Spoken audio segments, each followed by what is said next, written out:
अस्सलाम वालेकुम warahmatullahi wabarakatuh. I think so कि you already know me. I am Salah Zulfikar, and most of the times you have seen my lectures. I think so. That's why you are here for the seminar. That is the seminar for ECAT and MDCAT 2021. ये seminar इससे पहले भी मैं कर चुका हूँ different campuses में, और इन्हीं कैंपस में और गुलशन कैंपस के अंदर, बट फाइनली अब नॉर्थ कराची के अंदर ये सेमिनार जो है वो मैं कर रहा हूँ, ताकि जो नॉर्थ कराची और उसके आसपास जितने भी स्टूडेंट्स हैं जो रिसाइड करते हैं उनको भी एक इंफॉर्मेशन मिल सके अबाउट ECAT एंड MDCAT कि ये क्या है और किस तरह से इसकी प्रिपरेशन करते हैं, और जो उसके मिथ है इसके बारे में, और सुनते हैं बहुत अक्सर इसके बारे में कि क्या चीज़ है ये असल में क्या है और किस तरह इसको क्रैक करना है, ECAT MDCAT के टेस्ट से बेनिफिट्स क्या होते हैं, ये सारी चीज़ें आज हम डिस्कस करेंगे यहाँ पर। तो काफ़ी सारी चीज़ें जो सीखने को मौका मिलेगा आपको। वैसे तो 2 आवर्स का सेशन है ये, लेकिन 2 आवर्स में जस्ट 1 आवर की ही जो है वो मैं आपको इन्फॉर्मेशन दूँगा, फिर उसके बाद 1 आवर हमारे FAQ होगा, मतलब उसमें आप क्वेश्चन वगैरह जो भी सेशन होता है जिसमें आपके जो पर्सनल डाउट्स होते हैं about regarding the admissions in universities, इसके बारे में आप जो है वो कुछ बातें डिस्कस कर सकते हैं। ठीक है, नॉर्मली ऐसे तो अवेलेबल होता हूँ यूट्यूब के अंदर, मोस्टली जो कमेंट्स वगैरह तो मैं ब्लॉग रखता हूँ यूट्यूब पे, वक्त नहीं होता कि मैं आपको जवाब दे पाऊँ। अक्सर बच्चे पूछते हैं तो कुछ को बताता हूँ, कुछ को नहीं बता पाता। एडमिशन्स के रिगार्डिंग व्हाट्सएप में भी पूछते हैं तो कुछ को बताता हूँ, कुछ को नहीं बताता। तो यहाँ पर आज ये चीज़ है कि कुछ जितने भी क्वेश्चंस आपके माइंड में होते हैं जो आप मुझसे डिजिटल वे पर नहीं पूछ पाते, व्हाट्सएप पर या फिर यूट्यूब पर आप मुझसे नहीं आस्क कर सकते, तो यहाँ पर आज तमाम क्वेश्चंस को हम देख लेंगे। ठीक है, बट इससे पहले कुछ बेसिक डिटेल्स आपको देखनी है, ठीक है, वो समझनी है। तो हमारी दुआ इल्म कोचिंग सेंटर या दुआ इल्म एंट्री टेस्ट सिस्टम से मेरा ताल्लुक है।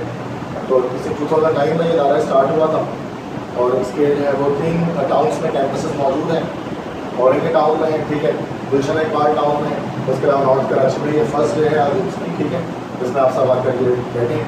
यहाँ हमने अपना एंट्री टेस्ट सिस्टम स्टार्ट किया है। ये सेशन इन तमाम स्टूडेंट्स के लिए ज़रूरी है जो इंटर के बाद अपनी दाला तालीम के लिए किसी यूनिवर्सिटी में एडमिशन लेना चाहते हैं।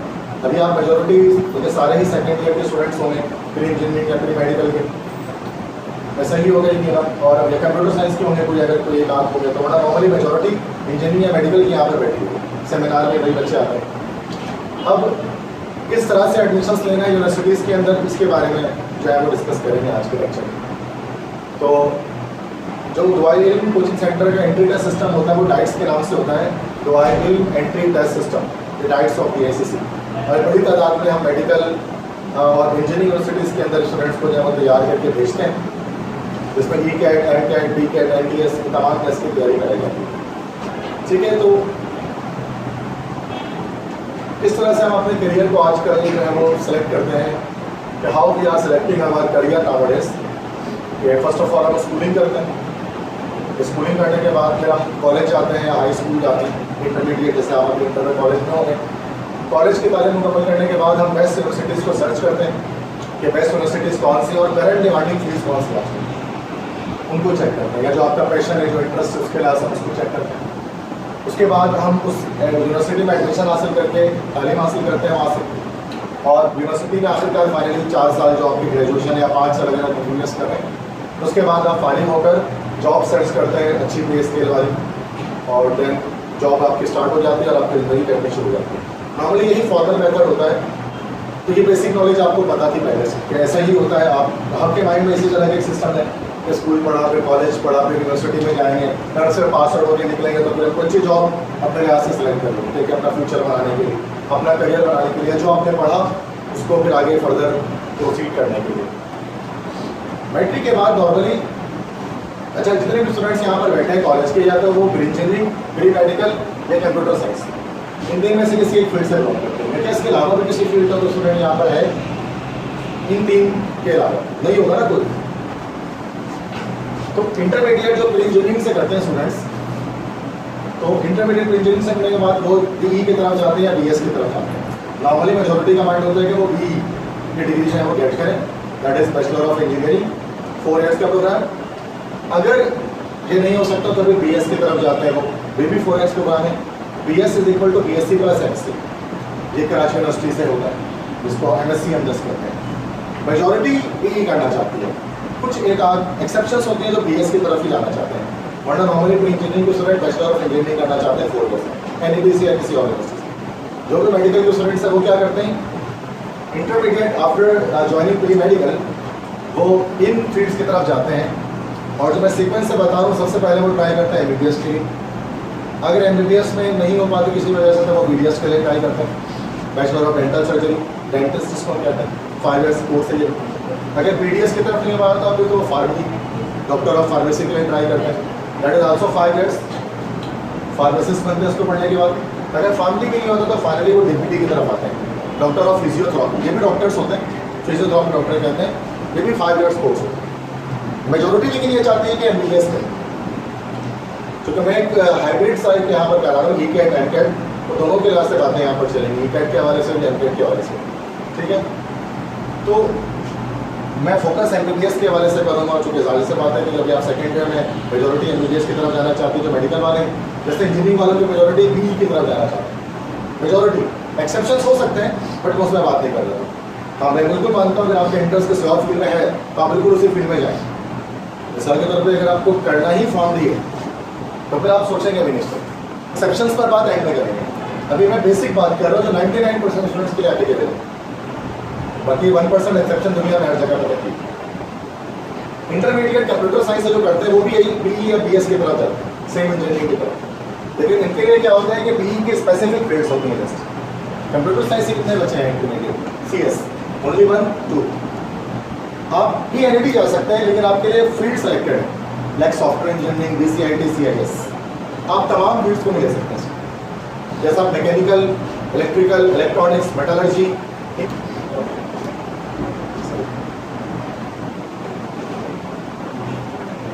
तो ये कुछ चीज़ें हैं जो कि बहुत बेसिक नॉलेज है प्रियोर, जो आप पहले से जानते होंगे, नहीं पता तो आपको पता लगेगा कि हम इंटरमीडिएट में BE के लिए ट्राई करते हैं और मेडिकल वाले जो है MBBS के लिए ट्राई कर रहे होते हैं, फिर फाइनली वो आगे बढ़ते हैं। या अगर किसी को पता नहीं है तो शायद मुझसे अगर सजेशन मांगे तो मैं भी यही कहता हूँ कि आप इसी तरीके से फॉलो करें, अगर आपको नहीं पता है तो दैट्स गुड, ठीक है।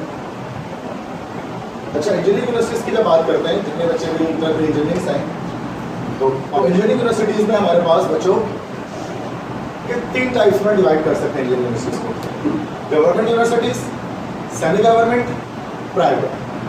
डिफरेंस क्या होता है, गवर्नमेंट यूनिवर्सिटीज़ की फीस सबसे कम होती है, लोएस्ट फीस शेड्यूल होता है, सेमी गवर्नमेंट की फीस मॉडरेट होती है, और प्राइवेट यूनिवर्सिटीज़ की फीस थोड़ी ज़्यादा होती है, मतलब इन दोनों से ज़्यादा होती है। गवर्नमेंट यूनिवर्सिटीज़ में हमारे पास कराची बेस की बात करें, कराची के अंदर NIT, दाऊद, कराची यूनिवर्सिटी, ये गवर्नमेंट है, प्योरली गवर्नमेंट यूनिवर्सिटीज़ है, NIT जिसका सबसे बेस्ट है।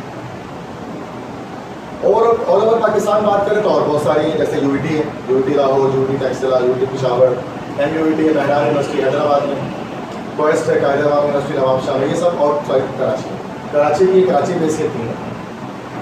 IIEEE किसमें होती है, ठीक है, इसी में। सेमी गवर्नमेंट की बात की जाए तो सेमी गवर्नमेंट में कराची बेस 2 है। अच्छा, IIEEE यहाँ आता है सेमी गवर्नमेंट, मतलब इसकी फीस NIT से थोड़ी ज़्यादा होती है बट बहुत ज़्यादा नहीं होती। नस्ट है, सेमी गवर्नमेंट है, नस्ट कराची में भी आगे डिटेल आएगी इसकी। पाकिस्तान बेस बात करें तो पियास, नस्ट इस्लामाबाद, IST, कॉमसेट, एयर यूनिवर्सिटी, ये सब आउटसाइड कराची में। पाकिस्तान की प्राइवेट यूनिवर्सिटीज़ में कराची बेस की बात करें तो फास्ट है, DHS उफ़ा है, UIT उस्मान, सर सैयद, ये हमारे पास कराची की प्राइवेट यूनिवर्सिटीज़ हैं, जिसमें फ़ीस बाकी इन दोनों के मुकाबले में काफ़ी ज़्यादा होती है। और पाकिस्तान बेस बात करें तो फिर GIK, ये सब यूनिवर्सिटीज़ हमारे पास पाकिस्तान बेस है।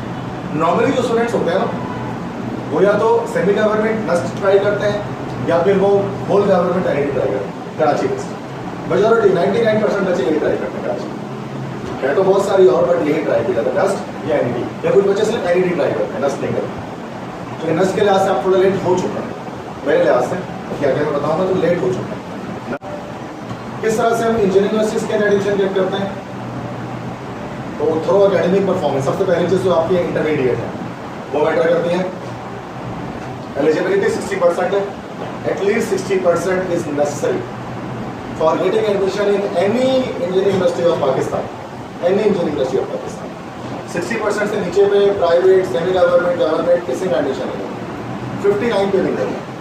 60 एक स्पेशल केस अभी बात करते हैं उस पर, ठीक है। अभी मैं कहता हूँ 60 से कम नहीं होनी चाहिए, सीधी बात याद रखिए। फिर कुछ भी कर लें आप एडमिशन नहीं ले सकते, PEC का रूल ही नहीं है, ठीक है। 60 से ज़्यादा होनी चाहिए। अब ये मतलब नहीं 61 है मेरी तो मैं एलिजिबल सॉफ्टवेयर ले लूँ, ऐसा नहीं। एलिजिबिलिटी है 60 से कम पे आपको इंटरटेन ही नहीं करेंगे यूनिवर्सिटी वाले, आपसे बात ही नहीं करेंगे किसी भी हवाले से।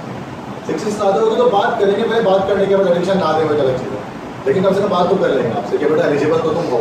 अब देखते हैं मेरिट पे क्या है, ठीक है। तो 60% है। HSC के लिए A लेवल से कोई A level I think stream से कोई नहीं है, इंटरमीडिएट स्ट्रीम से सारे होंगे, FSC वाले सारे। अब इसके बाद एंट्री टेस्ट है, एकेडमिक परफॉर्मेंस है, इंटर नहीं होनी चाहिए एटलीस्ट, एंट्री टेस्ट भी पास करना पड़ेगा। एंट्री टेस्ट अलग अलग तरह के हमारे पास होते हैं। यूनिवर्सिटी का अपना एंट्री टेस्ट ये तो वो पास कर लें, जैसे NIT लेती है, डिफरेंट यूनिवर्सिटीज लेती है। NTS पास कर लें। NTS जो है वो फास्ट के अंदर सिर्फ होता है, फास्ट यूनिवर्सिटी NTS के थ्रू भी एडमिशन देती है।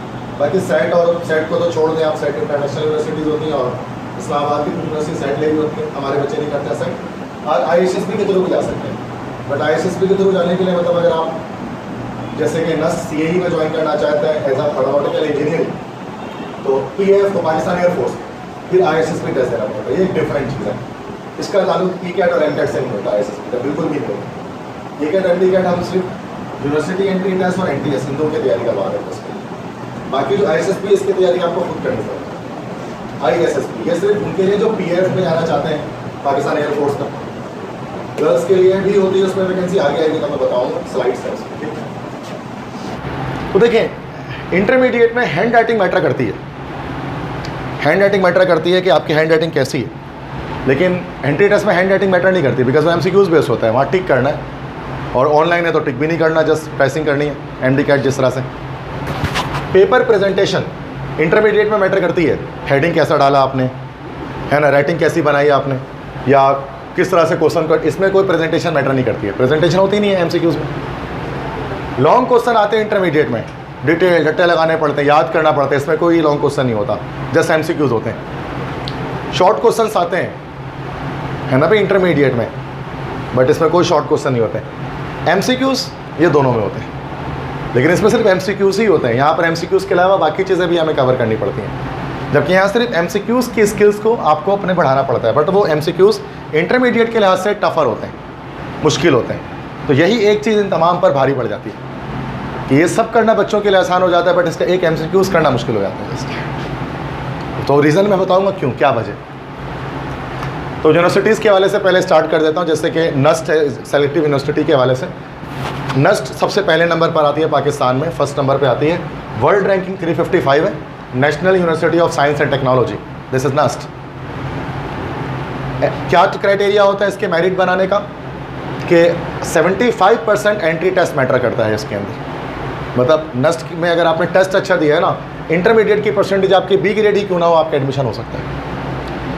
टेस्ट देखें ना, 75% क्राइटेरिया टेस्ट का, 15% इंटर और 10% मैट्रिक के मार्क्स मिलाकर एग्रीगेट एक सिस्टम बनाते हैं। साल में 3 टेस्ट होते हैं NUST के, नेट 1, नेट 2, नेट 3 जिसको हम कहते हैं। नेट 1 दिसंबर में हो गया, नेट 2 अभी मार्च में हो गया, नेट 3 आपका जुलाई में होगा, जुलाई 2022 में, जुलाई अगस्त में किसी एक मंथ में हो जाएगा। तो साल में 3 टेस्ट होते हैं और तीनों टेस्ट आप दे सकते हैं। Best one will be considered, तीनों में जो बेस्ट मार्क्स होंगे ना उसको देखा जाएगा। तो बहुत सारे, नेट 1 जो है ना दिसंबर वाला, वो सिर्फ इस्लामाबाद में होता है, कराची में नहीं होता। नेट 2 और नेट 3 मार्च और जुलाई वाले वो कराची में भी होते हैं। तो बहुत सारे बच्चों ने मार्च का टेस्ट दिया होता। आप में से किसी ने नेट 2 दिया है क्या? नहीं दिया किसी ने भी, कोई बात नहीं। नेट 3 होगा जुलाई में। NUST एक बेस्ट यूनिवर्सिटी है एडमिशन के लिए, कराची में भी है और उसके अलावा इस्लामाबाद में भी और डिफरेंट और कैंपसेस हैं। टेस्ट कैसे होता है इसका, टेस्ट पैटर्न क्या है, 200 MCQs होते हैं, जिसमें से 80 MCQs मैथ्स के और 60 फिज़िक्स के। मतलब मैथ्स और फिज़िक्स बहुत बड़ा वेटेज होता है इसका। केमिस्ट्री 30, इंग्लिश 20 और IQ के क्वेश्चन इसमें 10 होते हैं। काफ़ी बड़ा वेटेज मतलब मैथ्स और फिज़िक्स का है। और ये जो कोर्स बनता है ना NUST का, वो टोटल फेडरल बनता है, फेडरल बोर्ड की बुक से बनता है, सिंध बोर्ड से क्वेश्चन आस्क नहीं करते हैं। तो ये थोड़ा इसकी वजह से मुश्किल हो जाते हैं। और इसकी इंग्लिश भी जो होती है वो थोड़ी टफ होती है बाकी इंग्लिश, NUST की जो इंग्लिश होती है। फ़ीस क्या है इसकी, 1,15,000 पर सेमेस्टर है। 6 सेमेस्टर मतलब होता है 6 मंथ्स, 6 महीने। 6 महीने की फीस 1,15,000 रुपये इसकी होती है। स्कॉलरशिप्स अवेलेबल होते हैं, चूँकि सेमी गवर्नमेंट यूनिवर्सिटी जितनी भी है ना, स्कॉलरशिप उसमें लग जाती है। गवर्नमेंट और सेमी गवर्नमेंट इसमें स्कॉलरशिप मिल जाती है। जो प्राइवेट यूनिवर्सिटी होती है ना, जैसा फास्ट है, उसमें स्कॉलरशिप नहीं मिलती। यहाँ पे स्कॉलरशिप इजीली अवेलेबल होती है कि आपकी फ़ीस इससे हाफ हो सकती है, इसके पॉसिबिलिटीज़ हैं। तो इसलिए नस्ट में बच्चे ट्राई करते हैं, अगर उनको आइडिया होता है, एक्सपोजर होता है, घर का माहौल होता है, तो वो नस्ट ट्राई करते हैं। एनईडी किसके ज़्यादा प्रीफर करते हैं नस्ट को। एनईडी भी कोई बुरा इदारा नहीं है, नस्ट के कंपैरिजन में नस्ट इज़ मतलब हायर देन एनईडी। नस्ट के कैंपसेस काफ़ी जगहों पर हैं, ठीक है। इस्लामाबाद में है, रिसालपुर में है, रावलपिंडी में है, कोयटा में है, कराची में है। कराची कैंपस की बात करें ना, तो कराची कैंपस में इसके सिर्फ 3 फील्ड हैं बस। PNEC के नाम से होता है कराची में, ये पाक navy engineering college, Pakistan navy के अंडर में चलता है कराची में, स्टेडियम रोड के पास ही है। तो मैकेनिकल इंजीनियरिंग, इलेक्ट्रिकल और नेवल आर्किटेक्चर, ये 3 फील्ड है। बट मसला ये है ना कि जो स्टूडेंट्स फील्ड चाहते हैं ना आजकल, वो सॉफ्टवेयर इंजीनियरिंग चाहते हैं। मेजॉरिटी बच्चों की वो चाहते हैं सॉफ्टवेयर या कंप्यूटर की किसी फील्ड में इंट्रोड्यूस हो जाए। लेकिन नस्ट की कंप्यूटर की कोई फील्ड कराची में नहीं है। इस्लामाबाद में आपको मिल जाएगी सॉफ्टवेयर इंजीनियरिंग, कंप्यूटर साइंस। तो अगर इस्लामाबाद में हॉस्टल पे फैसिलिटी अगर आप जाना चाहते हैं स्टूडेंट्स, उनके लिए फिर नस्ट सही, अगर कंप्यूटर साइंस लेना है तो। और अगर कंप्यूटर साइंस लेना ये फील्ड चाहिए तो नस्ट बेस्ट है, ठीक है। लेकिन फिर भैया मैं बता रहा हूँ, मेजोरिटी आजकल मैंने देखा कि CS की तरफ बच्चे ज़्यादा रुझान हैं। जो इंटर प्री इंजीनियरिंग से भी कर रहे हैं ना, उनका माइंड यही है कि वो कंप्यूटर साइंस की तरफ जाना चाहते हैं। जहाँ तक चूँकि है भी आजकल वर्थ काफ़ी ज़्यादा है कंप्यूटर साइंस की, जो you are living in the era of computer science. और जॉब्स भी जो कराची में चल रही हैं आजकल उसी के चल रही हैं। फ्रीलांसिंग या फिर जॉब्स हो गई, इंटरनेशनल जॉब्स ज़्यादातर इसकी हैं, मार्केट वर्थ ज़्यादा है। इसलिए मैं नस्ट कराची में रिकमेंड नहीं करता नॉर्मली कि नस्ट कराची ना जाएँ। हाँ, नस्ट इस्लामाबाद जाना चाहते हैं तो जाएँ, नहीं कराची में पढ़ना तो NED बेस्ट है, ठीक है। फिर नस्ट नहीं जाना अगर कंप्यूटर साइंस चाहिए तो। हाँ, इलेक्ट्रिकल मैकेनिकल चाहिए तो ये बेस्ट है 2 फील्ड्स के लिए। नस्ट के बाद फिर फाइनली अगर नस्ट का माइंड नहीं बनता, नहीं सर माइंड ही नहीं बनता हमारा, तो फाइनली कराची के लिए NED यूनिवर्सिटी है, NED university of engineering and technology. Supreme इदारा है पाकिस्तान का कराची का। नस्ट से ही नीचे, बाकी सबसे ऊपर है।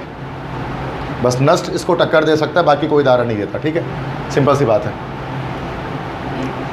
इस साल अच्छा NED में ना पिछले साल और इस काफ़ी चेंजिंग हुई है, कोविड की वजह से बड़ी तब्दीलियाँ आई हैं। पिछले साल जो एडमिशन हुआ था ना NED का, वो मैट्रिक के 50% और टेस्ट के 50% पे हुआ था, चूँकि इंटर के रिजल्ट आए ही नहीं थे। तो NED वालों ने मैट्रिक की परसेंटेज का एडमिशन दे दिया था। इस साल जो इनका क्राइटेरिया NED वालों का, वो ये 10% मैट्रिक, 40% इंटर, 50% एंट्री टेस्ट, मतलब 50-50 ख़त्म हो गया। अब मैट्रिक के भी 10% मार्क्स ऐड हो रहे हैं। अच्छा, इसका मतलब फिर से मैं बता दूं, जो स्टूडेंट्स ये समझ रहे हैं कि अगर मेरे इंटर में 40% तो मेरा हो जाएगा, तो ये ऐसा मैं कहता ही नहीं कह रहा। सर अभी तो आपने बोला सर 60% पे हो, अगर आप लेके 40% पे, ये 40% एग्रीगेट है। मतलब अगर आपने 100% अगर आपने बना ली ना, अगर मान लो बना ली, तो उसका 40% लिया जाएगा। अगर आपने 90 बनाई तो 35 ले लेंगे, इस तरह से होगा। 40% उसका निकाला जाएगा। टेस्ट में जो नंबर भी ले आए उसका 50% निकाला जाएगा। मैट्रिक में जितनी भी परसेंटेज आई उसका 10% निकाला जाएगा। तो उसको मिलाकर क्या करते हैं, हम एक इस तरह की एक चीज़ बना लेते हैं, एक मेरिट बना लेते हैं, एग्रीगेट बना लेते हैं, ठीक है। अब कितनी परसेंटेज चाहिए वो आगे बताऊँगा, ठीक है। एक्सपेक्टेड टेस्ट इस साल 22 अगस्त को होने वाला है, 22 अगस्त एक्सपेक्टेड डेट है कि 22 अगस्त को NED का टेस्ट हो जाएगा इस ईयर, मतलब इंटर के पेपर्स के फौरी बाद।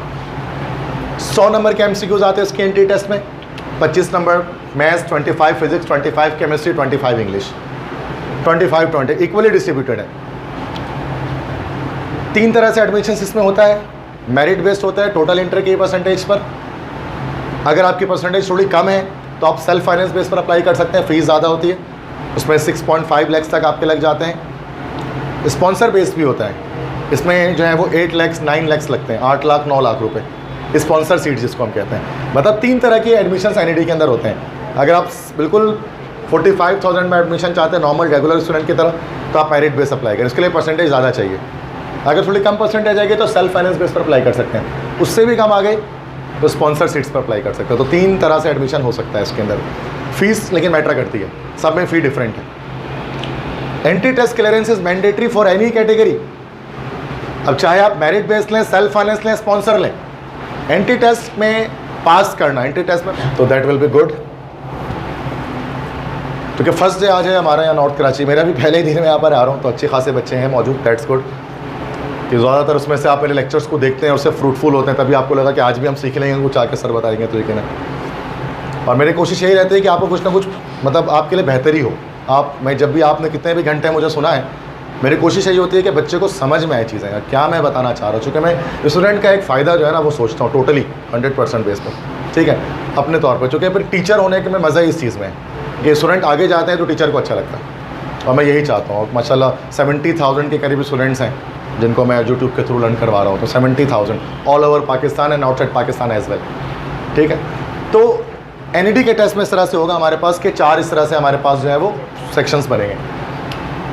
लास्ट ईयर की मेरिट क्या है, ये भी बच्चे इंतजार करते हैं सर कि कितनी परसेंटेज चाहिए सर, चूँकि फर्स्ट ईयर के रिजल्ट तो आ चुके हैं। मैं पूछूंगा नहीं सबसे एक करके, बस कुछ ना कुछ आए होंगे रिजल्ट, कुछ के थोड़े 90s में होंगे, कुछ के 80s में होंगे, कुछ के 70s में भी हो सकते हैं, आ जाते हैं रिजल्ट, हर तरह के आते हैं। क्योंकि पहली बार नहीं हो रहा कि कुछ के ज़्यादा कुछ के कम है। तो एनईडी के अंदर सबसे टॉप की जो फील्ड है आजकल जो चल रही है, 3 कंप्यूटर की फील्ड है, तीनों टॉप पर हैं। किसी वक्तों में इन फील्ड्स को कोई पूछता भी नहीं था, सबसे नीचे आती थी ये फील्ड, आज सबसे ऊपर है। सन 2022 में जो कंप्यूटर एरा चल रहा है आजकल के दौर में, सॉफ्टवेयर इंजीनियरिंग सबसे ऊपर है, 85.3% चाहिए इसके लिए। अच्छा याद रखिएगा, this is aggregate, this is not your intermediate percentage. कोई मुझे कहता है कि सर मेरी इंटर में 86 है, क्या मेरा तो एडमिशन हो ही जाएगा इसमें? मैं कहता हूँ ज़रूरी नहीं है, ये एग्रीगेट है। मतलब आपको टेस्ट में भी 100 में से 86 लाने पड़ेंगे तब जाकर होगा। अगर टेस्ट में खुदा ना खास्ता आपके 100 में से 60 आ गए ना, तो आप 90 भी बनाए होगे तो आपका इसमें एडमिशन नहीं होगा, क्योंकि मिक्स होकर एग्रीगेट बन के इतने पहुँच ही नहीं पाएगा आप। ये 85.3 इंटर की परसेंटेज नहीं है, ये एग्रीगेट है, जिसमें 50% चलो मान लेते हैं, क्योंकि लास्ट ईयर का है ना, 50% इंटर लिया गया है, 50% चाहिए तो मैट्रिक लिया गया, आप इसको इंटर के लास्ट से देखें। 85.3 तो इंटर में एटलीस्ट A1 ग्रेड आपका A+ होना चाहिए सॉफ्टवेयर इंजीनियरिंग के लिए। A+ है, अगर बहुत ज़्यादा A+ है, 90, 92, 93 है, तो उसका मतलब कि बहुत थोड़ा टेस्ट में कम नंबर भी आए तो चलेगा। हाँ, अगर 70s में है, 75, 76, मैं नहीं कह रहा एडमिशन नहीं होगा सेमिनार। तो मैं क्या बता रहा हूँ आपको कि ये चीज़ टेस्ट बहुत मैटर करता है। अगर आपके 76 भी है ना, 70 भी हम मान लेते हैं, और अगर आपने टेस्ट में 100 में से 95, 96 सिक्योर कर लिया, तो आप एडमिशन किसी भी फील्ड में ले सकते हैं। बट इतना आसान नहीं होता ये, जितना बोलने में आसान लगता है। हाँ सर 100 के MCQs हैं तो सही 96, 95 ले आएंगे, बोलने में तो आसान लगता है बट करने में बहुत मुश्किल है, ठीक है ना। हाँ, इंसान, मैं डिमोटिवेट नहीं करता, डिस्करेज नहीं कर रहा, मैं ग्राउंड रियलिटी बता रहा हूँ कि नहीं आते हैं। आप भी सकते हैं, एक्सेप्शंस में है कि सर मैं ला कर दिखाऊंगा, बिल्कुल आप ला सकते हैं, मैं नहीं कह रहा आप नहीं ला सकते, मुश्किल बहुत है। लेकिन एवरेज बच्चों के 80s, 85, 86, 84 तक आ रहे होते हैं, अच्छा पढ़ने वालों के, बेस्ट स्टूडेंट्स के। बाकी तो कुछ पास भी नहीं कर पाते हैं, 50% मार्क्स चाहिए, 100 में से 50 से कम आया ना, 49, 48, तो बस एडमिशन नहीं होगा किसी में। तो ये सॉफ्टवेयर सबसे ऊपर 85.3 इस साल की क्लोजिंग में बता रहा हूँ। CIS computer information system 83.5, BCIT 83.1, ये 3 कंप्यूटर की बेस्ट फील्ड आ गई। अब इसके बाद इलेक्ट्रिकल आती है 79.9, mechanical 78, chemical 77.5, IM industrial manufacturing mechanical जैसी फील्ड है ये 77, electronics 76.5, civil 77.5, textile 76.5, construction engineering that is 76, automotive that is 76, petroleum engineering that is 76, telecom that is also 76। Point में आगे पीछे होगा, ज़्यादा डिफरेंस नहीं है। तो आप देख सकते हैं कि हर तरह की जो फील्ड्स हमारे पास यहाँ पर मौजूद है डिफरेंट परसेंटेजेस पर। अच्छी फील्ड्स हैं वो आपको टॉप पर मिल रही हैं, you can see it on the top. नीचे भी बुरी नहीं है इनके मुकाबले में, लेकिन जाहिर सी बात है ये इतनी अच्छी फील्ड्स नहीं है, ऊपर की फील्ड ज़्यादा बेहतर है। Okay, you can go back, ठीक है बच्चों, ये चीज़ है। तो ये परसेंटेजेस आपको माइंड में रखनी है। अगर आपको एनईडी में टॉप के फील्ड्स चाहिए तो आपको इंटर में अगर आपकी परसेंटेज 90s में है तो ठीक है, आप सेफ जोन में हैं। लेकिन अगर आप 80s में है या 70s में है तो सॉफ्टवेयर आपको क्रैक करना मुश्किल हो जाएगा आपके लिए।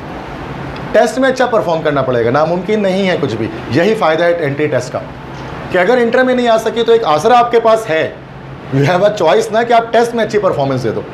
ठीक, पुराने वक्तों में ऐसा नहीं होता था। जब मैंने जब इंजीनियरिंग की उस वक्त सिर्फ एनईडी का टेस्ट पास करना होता था जस्ट, और इंटर की परसेंटेज पर एडमिशन होता था। तो जिसकी परसेंटेज कम होती है तो टेस्ट में पूरे 100 नंबर भी ले आता तो उसको फ़ायदा नहीं होता था। एडमिशन नहीं हो पाता। बट अब ऐसा है कि टेस्ट के मार्क्स और इंटर के मार्क्स काउंट होते हैं, दोनों एक साथ काउंट होते हैं, ठीक है। अच्छा, एनईडी में कुछ बीएस की फील्ड्स भी आते हैं, ये सारे भी polymer, food, bachelor of architecture, material, metallurgy, biomedical, urban, ये सारे इंजीनियरिंग की फील्ड्स हैं एनईडी के अंदर। लेकिन परसेंटेज आप देखें कम होती है, 75, 74 तक आ जा रही है। तो इतने कम पे भी हो सकता है एडमिशन एग्रीगेट पे। और ये तो मैं बीई प्रोग्राम्स की बात कर रहा हूँ, बैचलर ऑफ इंजीनियरिंग। कुछ बीएस प्रोग्राम भी हैं एनईडी के अंदर, बैचलर ऑफ बीएस की, जैसे computational finance, industrial chemistry, textile sciences, applied physics, management science, English linguistic, development studies, economic finance. देखिए 50 तक में एडमिशन हो रहा है एनईडी में। तो यहाँ से क्या बात समझाना चाह रहा हूँ मैं आपको कि सिर्फ एनईडी का नेम ज़रूरी नहीं होता है, किस फील्ड में जा रहे हैं ना ये भी ज़रूरी है। क्योंकि एनईडी में तो आप 55 में भी जा रहे हैं, 58 में भी जा रहे हैं, लेकिन फील्ड आप देखो ना, डेवलपमेंट स्टडीज़, नाम भी नहीं सुना होगा आपने कि भी कोई फील्ड होती है। तो अब इसके जॉब्स कहाँ से मिलेंगे और कैसे मिलेंगे क्या पता। मतलब ये तो बताने में चलेगा कि एनईडी में पढ़ता हूँ, लेकिन ये बताने में चलेगा क्या पढ़ता हूँ, क्योंकि ये फील्ड इतनी अच्छी नहीं है। जो फील्ड पीछे चलेगी सॉफ्टवेयर और ये सारी चीज़ें, ठीक है। तो हाँ, अगर हमारे अच्छी फील्ड्स में नहीं हो रहा हो तो हम एनईडी को स्किप कर देते हैं। हम कोशिश करते हैं किसी और जगह पर, कराची यूनिवर्सिटी में यूबीआईटी ज्वाइन कर लें और डिफरेंट और यूनिवर्सिटीज़ की तरफ जाएँ। इसके बाद हमारे पास फास्ट यूनिवर्सिटी होती है। फास्ट अगर आपके एनईडी, कुछ बच्चों को ना लेना ही सॉफ्टवेयर इंजीनियरिंग होता है कि सर हमें सॉफ्टवेयर चाहिए, एनईडी में नहीं हो सका, चूँकि एनईडी में मेरिट देखें ना, आसमान को छूता हुआ मेरिट है। कराची के क्रीम बच्चे, सबसे टॉप लेवल के बच्चे सॉफ्टवेयर इंजीनियरिंग में जाते हैं। नहीं हुआ सर क्या करें, अगर आप अफोर्ड कर सकते हैं 1,27,000 पर सेमेस्टर तो आप फास्ट चले जाएं। कई मामलात में एनईडी से बेहतर सॉफ्टवेयर इंजीनियरिंग इसकी है। सॉफ्टवेयर इंजीनियरिंग में फास्ट से ऊपर नहीं है कोई, ठीक है। 50% एंट्री टेस्ट मैटर करता है, 40% इंटर और 10% मैट्रिक, सेम जो एसएल एनईडी में। 22 जुलाई को एक्सपेक्टेड टेस्ट होगा फास्ट का। फास्ट के टेस्ट का पैटर्न थोड़ा डिफरेंट होता है। Advance maths 20, general maths 40, physics 20, English 10, IQ 10। Chemistry नहीं आती इसमें, क्योंकि जाहिर सी बात है आप सॉफ्टवेयर इंजीनियरिंग में जा रहे हो तो केमिस्ट्री का तो काम ही नहीं है उसके अंदर। तो इसके टेस्ट में कोई भी स्टूडेंट देगा ना इंजीनियरिंग वाला या कंप्यूटर साइंस वाला, तो केमिस्ट्री नहीं आएगी उसके अंदर। फीस जो है वो 1,27,000 पर सेमेस्टर इसकी हमें पड़ रही होती है। इसके टेस्ट हमारे पास ना दो तरह से होते हैं। एक तो फास्ट का अपना टेस्ट होगा जुलाई 22 को, और फास्ट NTS के थ्रू भी एडमिशन देता है। NTS का टेस्ट हर महीने होता है, हर मंथ होता है, आप उसके थ्रू भी ले सकते हैं। हर महीने टेस्ट हो रहा है उसका, आप किसी भी महीने दे दो, तो NTS के थ्रू भी दे सकते हैं, और फास्ट का अपना टेस्ट 22 जुलाई को आप दे सकते हैं। सॉफ्टवेयर इंजीनियरिंग में एनईडी से ऊपर मैं मानता हूँ उसको, फास्ट को। अगर आप में से कोई जानते हैं इस फील्ड के बारे में तो यू नो अबाउट इट, ठीक है। ये मैंने फास्ट के सिलेबस का ब्रेक डाउन रखा है कि इंग्लिश के हमारे पास जो है वो 50 मिनट्स होते हैं, 20 क्वेश्चंस होते हैं। IQ लेवल के 20 मिनट्स के 20 क्वेश्चंस होते हैं। बेसिक मैथ्स 10 मिनट्स के 10 क्वेश्चन होते हैं। एडवांस मैथ्स 60 मिनट्स के 40 क्वेश्चंस होते हैं, और फिजिक्स के 15 मिनट्स के 10 क्वेश्चन होते हैं। इस तरह से ये पूरा ड्यूरेशन यहाँ पर मौजूद है। फास्ट का जो टेस्ट आता है ना सॉफ्टवेयर इंजीनियरिंग के लिए, उसमें ये चीज़ें आती हैं। जुलाई 22 को उसका टेस्ट होगा। केमिस्ट्री नहीं होती इसमें, बस एक स्पेशल बात है इसके बारे में। एनईडी के टेस्ट में केमिस्ट्री भी आती है, इसमें नहीं आती। तो ये कहते हैं सॉफ्टवेयर बच्चे को लेना है तो केमिस्ट्री का काम ही नहीं है उसके अंदर कुछ, दैट्स व्हाई। अच्छा, NTS के थ्रू भी मैंने बताया फास्ट में एडमिशन हो सकता है। बाकी ये दो इस्लामाबाद की हैं, इसको छोड़ दें। फास्ट में एडमिशन जो है वो NTS के थ्रू एडमिशन हो सकता है, हर महीने इसका टेस्ट होता है। अच्छा, आप इंजीनियरिंग यूनिवर्सिटीज़ में आर्मी, नेवी, एयरफोर्स के थ्रू भी जा सकते हैं। जैसे मैं बता रहा था ना, कमीशन ऑफिसर के तौर पे, ये एक अलग इसकी डिटेल होती है। इंटरमीडिएट के बाद, जैसे अभी एयरफोर्स की आई हुई थी, डेट ख़त्म हो गई, टेस्ट भी शायद हो गया, तो हर साल में 2 बार आता है एयरफोर्स के, जिस तरह से आता है। उसमें एंट्री टेस्ट होता है, इंटरव्यूज़ होते हैं, इनिशियल मेडिकल होता है, ISSB टेस्ट होता है, फाइनल मेडिकल होता है। यह प्रोसीजर होता है, बट एक डिफरेंट क्राइटेरिया। इसके लिए ECAT MCAT की ज़रूरत नहीं पड़ती है। इसके लिए आपको अलग से टेस्ट प्रिपरेशन बुक लेनी पड़ती है, इंटेलिजेंस टेस्ट वगैरह उसके लिए क्लियर करना पड़ता है। तो जो आर्मी, नेवी, एयरफोर्स में जाना चाहते हैं ना इंटर के बाद, तो वो फिर उसको फिर ECAT MCAT की तरफ नहीं आते हैं। ECAT MCAT के लिए आप उस वक्त आए जब आपको इंजीनियरिंग यूनिवर्सिटी में एडमिशन लेना है। आर्मी के थ्रू जाना है तो आपको ये पैटर्न फॉलो करना पड़ेगा, ISSB टेस्ट देना पड़ेगा, जिसमें अलग चीज़ें होती हैं, इंटेलिजेंस क्वेश्चंस और इंग्लिश पर ज़्यादा फोकस होता है, ठीक है। इस पर अलग से अगर कभी सेमिनार हुआ तो मैं आपको बताऊंगा। आज हमारा वो प्रेमिसेस नहीं है उसको डिस्कस करने का। तो ये मैंने बच्चों इंजीनियरिंग यूनिवर्सिटीज़ की बात कर ली। देखो मैंने ज़्यादा यूनिवर्सिटी नहीं बताई है, मैंने भी सिर्फ क्या बताया बच्चों आपको, मैंने अभी बताया आपको सिर्फ that is NED, NUST, fast. आप बोलेंगे सर और भी यूनिवर्सिटीज़ हैं, वो तो बताया ही नहीं आपने। वो मैं बताऊँगा आपको, बट अभी नहीं, वो मैं बताऊँगा आपको NED के टेस्ट के बाद। अगर आप खुदा न खासा वहाँ नाकाम होते हैं, फिर हमारे पास चॉइसेस आते हैं, दाऊद चॉइस आता है, फिर हमारे पास कराची यूनिवर्सिटी। लेकिन फिर वही बात है, बेस्ट नहीं है वो, बेस्ट NED में जाना है। दाऊद में भी जा सकते हैं, दाऊद की में इंजीनियरिंग भी है, KU के अंदर UBIT नाम सुना होगा, BS कंप्यूटर साइंस। बट वो इन चीज़ों से एक बात, अगर फास्ट नस्ट और NED का माइंड बनाए बच्चे, अपना माइंड वो बनाए, एडमिशन हो जाता है। टेस्ट में अच्छी प्रिपरेशन करेंगे, एडमिशन हो जाएगा। एंट्री की परसेंटेज मैटर नहीं करेगी। अभी से आप ना सोचें सर मेरी 75 है, 78 है सर मेरी, तो सर मैं तो NED कैसे जाऊँगा, मैं तो KU में ही लूँगा सर। ये बिल्कुल गलत है सोचना, क्योंकि अभी टेस्ट थोड़ी ना हुआ, टेस्ट के बाद सोचेंगे कहाँ जाना। NED का टेस्ट अच्छे नंबर से क्लियर करने की कोशिश करेंगे, 100 में से 80s में 90s में लाने की कोशिश करेंगे। अब आते हैं इसके बाद, तो कुछ मैंने 5-10 मिनट बात की इंजीनियरिंग यूनिवर्सिटीज़ के बारे में। अब जो मेडिकल के स्टूडेंट्स भी यहाँ पर बैठे हुए हैं, थोड़ा 5-10 मिनट उनके बारे में भी बात कर लूँ। इंजीनियरिंग वाले भी इसको सुन लें कि अगर कोई फ्रेंड्स वगैरह में जो आज नहीं आ सके सेमिनार में मेडिकल के हैं, तो आप उनको गाइड कर सकते हैं, या किसी को भी गाइड करना है तो टॉप 10 यूनिवर्सिटीज़ पाकिस्तान में मेडिकल की वो ये हैं। सबसे फर्स्ट नंबर पे Aga Khan university Karachi, second UHS Lahore, third है डाउ यूनिवर्सिटी जो कराची की बेस्ट में मानी जाती है, लेकिन पाकिस्तान में बेस्ट में से बेहतर भी हैं। सिंध की बात करें, सिर्फ सिंध की तरफ आए, सिंध में डाउ, जीना, KMDC, Shaheed Mohtarma Benazir Bhutto medical college, Chandka medical college, ये सारे हैं, ये सब सिंध के, ये सारे सिंध के। उसको और थोड़ा स्पेसिफिक की तरफ आ जाएं और स्पेसिफाई करें तो ये हमारे पास आ गए कराची के पब्लिक सेक्टर यूनिवर्सिटीज़, जहाँ कराची के स्टूडेंट्स का एडमिशन होगा, जिनका कराची डोमिसाइल है। ठीक है, वो 4 यूनिवर्सिटीज़ हैं MBBS के लिए, डाउ, JSMU जिना सिंध मेडिकल यूनिवर्सिटी, KMDC और शहीद मोहतरमा बेनज़ीर भुट्टो मेडिकल यूनिवर्सिटी लियारी। ठीक है, MD के, अच्छा इनके लिए एक टेस्ट, आपको PMC का टेस्ट क्लियर करना ज़रूरी होता है। PMC टेस्ट मैंडेटरी होता है। PMC Pakistan medical commission, that is passing के तो 210 नंबर का टेस्ट होता है। कम से कम 65% मार्क्स, मतलब 137 मार्क्स ज़रूरी हैं। इससे कम पे पूरे पाकिस्तान में आप MBBS नहीं कर सकते, मिनिमम 137। तमाम पब्लिक मेडिकल यूनिवर्सिटीज़ 50% इंटरमीडिएट का भी ऐड करती हैं और 50% आप PMC का टेस्ट ऐड करते हैं। PMC में टेस्ट में पास करने के लिए इतने नंबर 137 एटलीस्ट चाहिए आउट ऑफ 210। इससे कम 136 भी आपका आएगा तो पूरे पाकिस्तान में आपका एडमिशन नहीं हो सकता। जैसे तो इसके अंदर पूरे पाकिस्तान में एक ही टेस्ट होता है जिसको NMD कैट कहते हैं, national medical and dental college aptitude test, जिसमें हमारे पास आगा खान यूनिवर्सिटी है, इसके एडमिशन्स हो सकते हैं। जैसे AKUHS का माइंड नहीं बनता नॉर्मली स्टूडेंट्स का, और टेस्ट भी बड़ा करीब है, जून में इसका है, इतना वक्त आपके पास नहीं है इसके प्रिपरेशन का। आप डाउ के लिए नॉर्मली बच्चे माइंड बनाते हैं। ठीक है, नम्स है, national university of medical sciences. Nums के थ्रू क्या होता है, नम्स ये आर्मी के अंडर में ये कॉलेजेस चलते हैं। इनमें किम्स है, बहरिया है, रुतफॉ मेडिकल कॉलेज एयरफोर्स वालों का है, किम्स आर्मी वालों का है, बहरिया मेडिकल कॉलेज नेवी वालों का है, और रुतफॉ medical college this is belongs to Pakistan air force Fazaia. तो ये आर्मी वालों के नम्स, इसके लिए अलग टेस्ट देना पड़ता है। नम्स का टेस्ट होता है national university of that is medical sciences, इसका टेस्ट देना पड़ता है, इसके लिए अलग प्रोसीजर है। लेकिन फिर भी मैं बता रहा हूँ कि नम्स के टेस्ट के हवाले से भी स्टूडेंट्स थोड़े लेट हो जाते हैं इसमें। अभी जो स्टूडेंट्स आए हुए ना, अगर आप टेस्ट की प्रिपरेशन नहीं करें तो आप MD कैट के लिए प्रिपेयर करें। ठीक है, तो गवर्नमेंट मेडिकल यूनिवर्सिटीज़ कराची के, इनके लिए ट्राई करें, मेजॉरिटी इन्हीं के लिए ट्राई करते हैं, 99% आबादी। डाउ, JSMU, KMDC और लियारी मेडिकल कॉलेज जिसको हम कहते हैं, 4 यूनिवर्सिटीज़ हैं MBBS कराने के लिए। If you want to become a doctor, inter में कम से कम 60 होनी चाहिए, MD कैट के 50% मार्क्स, मैट्रिक के 10% और इंटर के 40% मार्क्स से मिलाकर एक मेरिट लिस्ट बनती है। टेस्ट डेट अगस्त 2022 में होगा, PMC इस साल का अगस्त सितंबर के बीच में होगा। बता चुके एक लंबे अरसे तक चलता रहता है ये, चूँकि ऑनलाइन होता है, थोड़ा थोड़ा करके होता है ये। इसकी ट्यूशन फ़ी काफ़ी कम होती है MBBS की, 18,000 है मेरिट पर और 45,000 पर annum, मतलब 45,000 प्लस 18,000, बस यही फ़ीस है साल भर की। लेकिन इस केस में अगर आपके मेरिट लिस्ट अच्छी होती है और आपका एडमिशन हो जाता है, मतलब आपने टेस्ट को भी पास किया होता है और आपकी इंटर में परसेंटेज अच्छी होती है, सेल्फ फाइनेंस में 5,50,000 रुपये, 5,50,000 फीस होती है सालाना। सेल्फ में अगर आपने सेल्फ में परसेंटेज थोड़ी सी कम चल जाती है। MD कैट का जो सिलेबस होता है, all medical universities of Pakistan MBBS BDS, इसमें ये सिलेबस हमारे पास होता है। टोटल 210 मार्क्स होते हैं, 80 मार्क्स बायोलॉजी के, केमिस्ट्री के 60 मार्क्स, फिजिक्स के 40 मार्क्स, इंग्लिश के 20 मार्क्स और लॉजिकल रीजनिंग के 10 मार्क्स। इस तरह से हमारा क्वेश्चन यहाँ पर बन रहा होता है।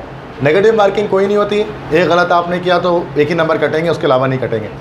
2.5 घंटे के टेस्ट होते हैं, ऑनलाइन होते हैं टैबलेट के अंदर। ये टैबलेट पे ये टेस्ट देना पड़ता है, सेंटर्स बनते हैं, जाकर ऑनलाइन वहाँ पर टेस्ट देना पड़ता है। कैलकुलेटर अलाउ नहीं किया जाता। NED के टेस्ट में कैलकुलेटर अलाउ होता है इंजीनियरिंग के लिए, लेकिन मेडिकल के टेस्ट में कैलकुलेटर अलाउ नहीं होता। इसलिए ट्रिकी MCQs को सॉल्व करने के लिए जो आप इंटरमीडिएट जब आप करते हैं ना, तो आप कैलकुलेटर की मदद से न्यूमेरिकल सॉल्व करते हैं फिजिक्स के। लेकिन यही जब ये फिजिक्स के न्यूमेरिकल इसमें आएंगे ना यहाँ पर, तो आपको मैनुअली सॉल्व करना पड़ेगा। You will not be required to have a calculator, allow नहीं किया जाता, इसलिए भी मुश्किल हो जाता है। MD कैट पासिंग मार्क्स 137 है। क्यूरिकुलम क्या होता है, इस पर ज़रा डिस्कस कर लो। जो भी मेडिकल के स्टूडेंट है वो बहुत ध्यान से सुन लें बात को। PMC सिलेबस फॉलो होता है।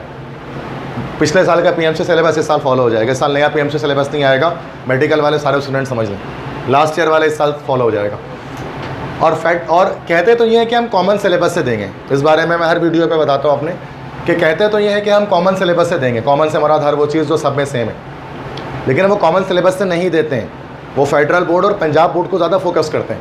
इसलिए हम कहते हैं कि फेडरल और पंजाब बोर्ड को पढ़ना पड़ता है MBBS के टेस्ट की तैयारी के लिए। तो कॉमन सिलेबस से क्या मुराद है? मान लो कि उन्होंने कह दिया कि आइसोमेरिज्म है। यकीनन सिंध बोर्ड में भी आइसोमेरिज्म केमिस्ट्री के अंदर, फेडरल में भी है, पंजाब में भी है, लेकिन उसका वेटेज अलग अलग है। जैसे कि सिंध बोर्ड में हम जो आइसोमेरिज्म पढ़ते हैं वो सिर्फ स्ट्रक्चरल पढ़ते हैं। चेन आइसोमेरिज्म पढ़ लेते हैं, पोजीशन आइसोमेरिज्म पढ़ लेते हैं, फंक्शनल ग्रुप पढ़ लेते हैं, मेटामेरिज्म पढ़ लेते हैं, बस पूरे सिंध बोर्ड में। उसके अलावा और कुछ नहीं है। फेडरल में जाओगे आपको स्टीरियो आइसोमर्स भी मिलेंगे, आपको वहाँ ज्योमेट्रिकल आइसोमर्स भी मिलेंगे, ऑप्टिकल आइसोमर्स भी मिलेंगे। वो तो सिंध बोर्ड बताते ही नहीं आपको, और MD कैट में उससे सवाल उठा कर दे देते हैं। तो वो तो अपने तौर पे राइट है कि भाई देखो आइसोमेरिज्म तो सब में है, तो मैंने आइसोमेरिज्म से दे दिया। अब उनको ये बताना पड़ेगा कि जो आइसोमेरिज्म सिंध वाले पढ़ रहे हैं वो आइसोमेरिज्म पंजाब वाले नहीं पढ़ रहे हैं। सिर्फ हेडिंग से तो नहीं हो सकता ना, हेडिंग के अंदर का मटेरियल भी सेम होना चाहिए, बट वो इतना चेक नहीं करते, कोई चेक नहीं करता, और डायरेक्ट उठा के MCQs दे देते हैं। तभी हमारे बच्चे कराची के नहीं दे पाते इसके टेस्ट को ठीक तरह से। मैं आपको बताऊंगा, देखें ये पासिंग क्राइटेरिया देखें MD कैट का, प्रोविंशियल पास परसेंटेज देखें, अलार्मिंग सिचुएशन है। 34,932 बच्चों ने टेस्ट दिया था इस लास्ट ईयर MD कैट का, सिर्फ 7,811 बच्चे पास हुए, और मतलब बाकी सारे फेल हो गए। मतलब पासिंग रेशो देखे 22.3% सिर्फ पासिंग रेशो था। 137 नंबर लाने में नाकाम रहे 210 नंबर में से। सिर्फ ये जो पाइप चार्ट में आपको पोर्शन दिख रहा है ना, 22%, इतने बच्चे पास हुए, इतने फेल हुए। ये अलार्मिंग सिचुएशन है। ऐसा क्यों हो गया भाई? 137 लाना कौन सी कमाल की बात थी? 210 MCQ से 137 तो सही हो जाने चाहिए थे, बट नहीं हुए थे, वो भी नहीं हो सके। या आप जैसे ही मतलब जो हमारे कराची के स्टूडेंट्स हैं ना, या सिंध के, तो जिन्होंने ये वाला टेस्ट दिया होगा, तो इस साल भी कोई ज़्यादा डिफरेंस नहीं आएगा। इसका मतलब 22, 23, 24% हो जाएगा। चूँकि आप आ रहे हैं ना सुनने, मुझे मेरी बातों को समझ रहे हैं, ये वो 78% होगा जिन्होंने बातों को सुना ही नहीं होगा, ना समझा होगा, और ये वो 22% जिन्होंने बातों को समझ लिया होगा, जो मैं बता रहा हूँ। ये डिफरेंस होता है। तो इससे हमेशा मेजोरिटी की तरह ना बने कि सर मेरे दोस्तों तरफ सिर्फ सिंध बोर्ड पढ़ रहे हैं, वो तो बोले सिंध बोर्ड से आ जाएगा, हम क्यों पढ़े फेडरल पंजाब, दिमाग क्यों ख़राब करें। तो आप फिर इनमें हो जाएंगे। अगर आप ये सोचेंगे तो आपको इनमें जाना है तो आपको करना पड़ेगा, ठीक है। नस्ट का भी जो टेस्ट होता है मैंने बताया फेडरल से आता है। सिर्फ NED का जो टेस्ट है ना वो प्योरली कराची बेस्ड होता है, सिंध बोर्ड से आ जाता है। NED का टेस्ट वो फेडरल से नहीं निकालते हैं। MD कैट में लेकिन आपको पता है बड़ी मशहूर बात है ये मैं आपको MD कैट की समरी दिखा रहा हूँ। देखिए 65% मार्क्स यहाँ पर ना, 165% मार्क्स के अगर आप देखेंगे ना कि नंबर कितने आए हैं, ये एक बार ग्राफ है। ये 10 मार्क्स, 20 मार्क्स, 30, 40, 50 मार्क्स, और यहाँ जाकर 200 नंबर तक आ रहे हैं, 210 तक आ रहे हैं। और ये नंबर ऑफ स्टूडेंट्स हैं जिनके मार्क्स इतने आए हुए हैं।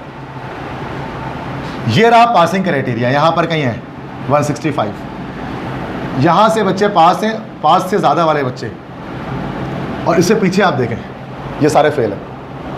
कितने बच्चों के नंबर 140 में, 130, 120, 110, 100 में है। पूरी कराची तो यही फंसी हुई है। पासिंग तक तो पहुँच ही कम बच्चे पा रहे हैं, ज़्यादा तो यही फेल होकर आगे बढ़ जाते। ये टोटल एनालिसिस है आपके टेस्ट की कि कितने, ये PMC ने खुद शाया किया उसको अपनी वेबसाइट पर कि देखें सिंध में ये हाल हुआ। क्यों हो गया इस साल? के पढ़ने वाले नहीं है बच्चे हैं, लेकिन गाइडेंस नहीं है। कुछ को है कर लेते हैं, कुछ को नहीं है फिर वो नहीं कर पाते, ठीक है। ये डिफरेंस है। ये तो वरना तो कराची की लिटरेसी है, कराची पाकिस्तान का सबसे बड़ा शहर है, कितने स्कूल कितने कॉलेजेस हैं, पूरे पाकिस्तान में नहीं मिलेंगे आपको कहीं पर, लेकिन उसके बावजूद अलार्मिंग सिचुएशन है, ठीक है। तो वजह है कि गाइडेंस नहीं है, पता नहीं है चीज़ों के बारे में। एक्सपेक्टेड डेट्स क्या है भाई? जून में वैसे आपके एग्जाम्स आपके हो रहे हैं, ठीक है, सेकेंड ईयर के। अगस्त में MD कैट हो जाएगा। बहुत सारे बच्चे ये सोच रहे हैं सर वो इंटर के बाद करेंगे सर।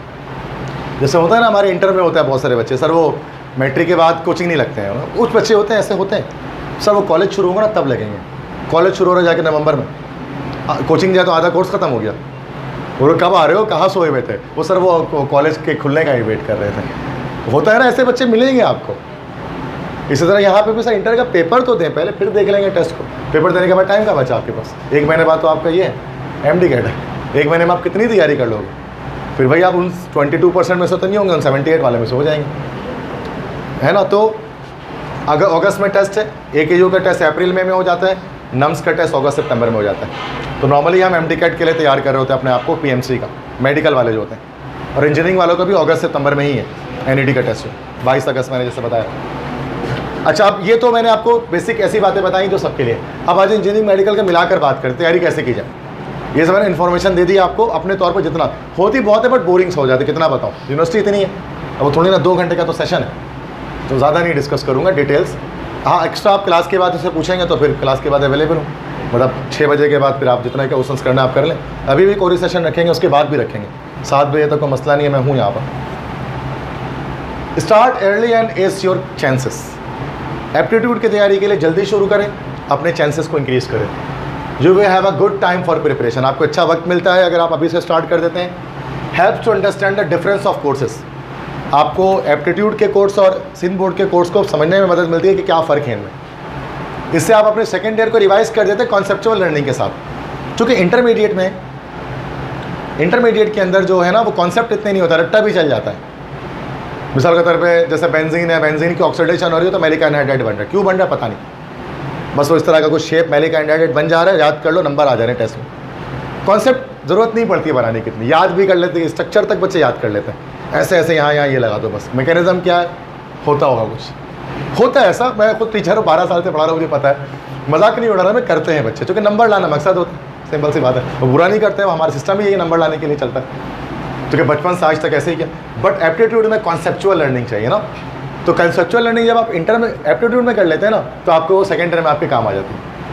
कॉन्सेप्ट है वो, चूँकि वो भी तो पेपर में वही चीज़ आएंगी ना सारी, कॉन्सेप्ट से पढ़ना शुरू करते हैं। Minimize the risk of accidental changes. कभी कभार खुदा न खास ऐसा हो गया कि पेपर्स के बाद 1 महीना चले, 1 महीने सर जम के तैयारी कर लेंगे, टेस्ट की तैयारी कर लेंगे, अभी नहीं कर रहे MD कैट, ई कैट अभी नहीं कर रहे, खुदा न खास्ता तबीयत ख़राब हो जाए,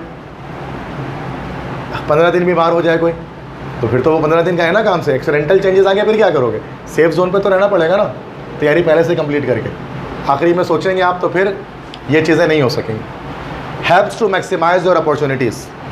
जितना ज़्यादा आप टेस्ट में अच्छी परफॉर्मेंस देंगे, टेस्ट की तैयारी होगी, डिफरेंट यूनिवर्सिटीज़ में एडमिशन को गेट करने के चांसेस आपके पास ज़्यादा से ज़्यादा होंगे। क्या स्टडी प्लान होना चाहिए एप्टीट्यूड के लिए भाई। इंटर की एक्सपेक्टेड डेट जून है, जून से एग्ज़ाम से स्टार्ट हो जाएंगे, और 40% MCQs बेस पर आ रहा है, डन हो चुका। Physics, chemistry, biology, maths done हो चुका। कुछ दिनों में ऑप्शनल भी आ जाएंगे पैटर्न, उर्दू के और PST इस्लामियत के, इंग्लिश के। 40% MCQs आएगा, तो इतने ज़्यादा MCQs आ रहे हैं, एप्टीट्यूड की तैयारी करेंगे तो वहाँ से भी MCQs आपका कवर होना शुरू हो जाएगा। जो 40% आ रहे हैं, एटलीस्ट साइंस सब्जेक्ट के तो अच्छे निकल जाएंगे, ठीक है। मोस्ट यूनिवर्सिटीज़ एडमिशन डेडलाइन जुलाई अगस्त में ज़्यादातर की एडमिशन्स हैं। अभी आपने देखा जो टेस्ट है। एक तरीका क्या है इस वक्त जो मैं सजेस्ट करता हूँ कि आप मंडे से लेकर सैटरडे तक 1 दिन और बढ़ा दें, 6 दिन आप कोचिंग सेंटर की तैयारी करें। जिस कोचिंग सेंटर में आप पढ़ते हैं मंडे टू सैटरडे आप वहाँ पर पढ़ें, लेकिन Monday to Saturday class, Sunday off रहता है कोचिंग सेंटर। संडे के लिए आप क्या करें, टेस्ट प्रिपरेशन लगा दें फिलहाल, कि एटलीस्ट 1 दिन आप थोड़ी लंबी क्लास करके 3 आवर्स की आप संडे को टेस्ट प्रिपरेशन करें, और जब पेपर ख़त्म हो जाएंगे फिर उसके बाद 6 डेज़ आप करें। बिल्कुल नहीं छोड़ना है। ये स्टडी प्लान पूरे कराची में फॉलो होता है। कुछ जगह सैटरडे संडे होता है, कुछ लोग सिर्फ संडे दे रहे होते हैं। मैं कहता हूँ सिर्फ संडे भी दे देना आप, काफ़ी। आप सैटरडे तक आप इंटर पढ़ें, ठीक है, वो भी एक कोर्स कवर करना है। संडे क्लियर करेंगे तो चीज़ें हो जाएंगी। क्यों प्रिपरेशन की नीड होती है, why the preparation is needed, क्या ज़रूरत है प्रिपरेशन करने की, why preparation is needed. MCQs based learning missing in intermediate. Inter में ना हम MCQs के लिए ऐसे पढ़ते नहीं, हम शॉर्ट क्वेश्चन लॉन्ग क्वेश्चन के लिए पढ़ते हैं। तो MCQs लर्निंग इंटरमीडिएट में मिसिंग होती है। Test is comprehensively compiled from Sindh federal board text book.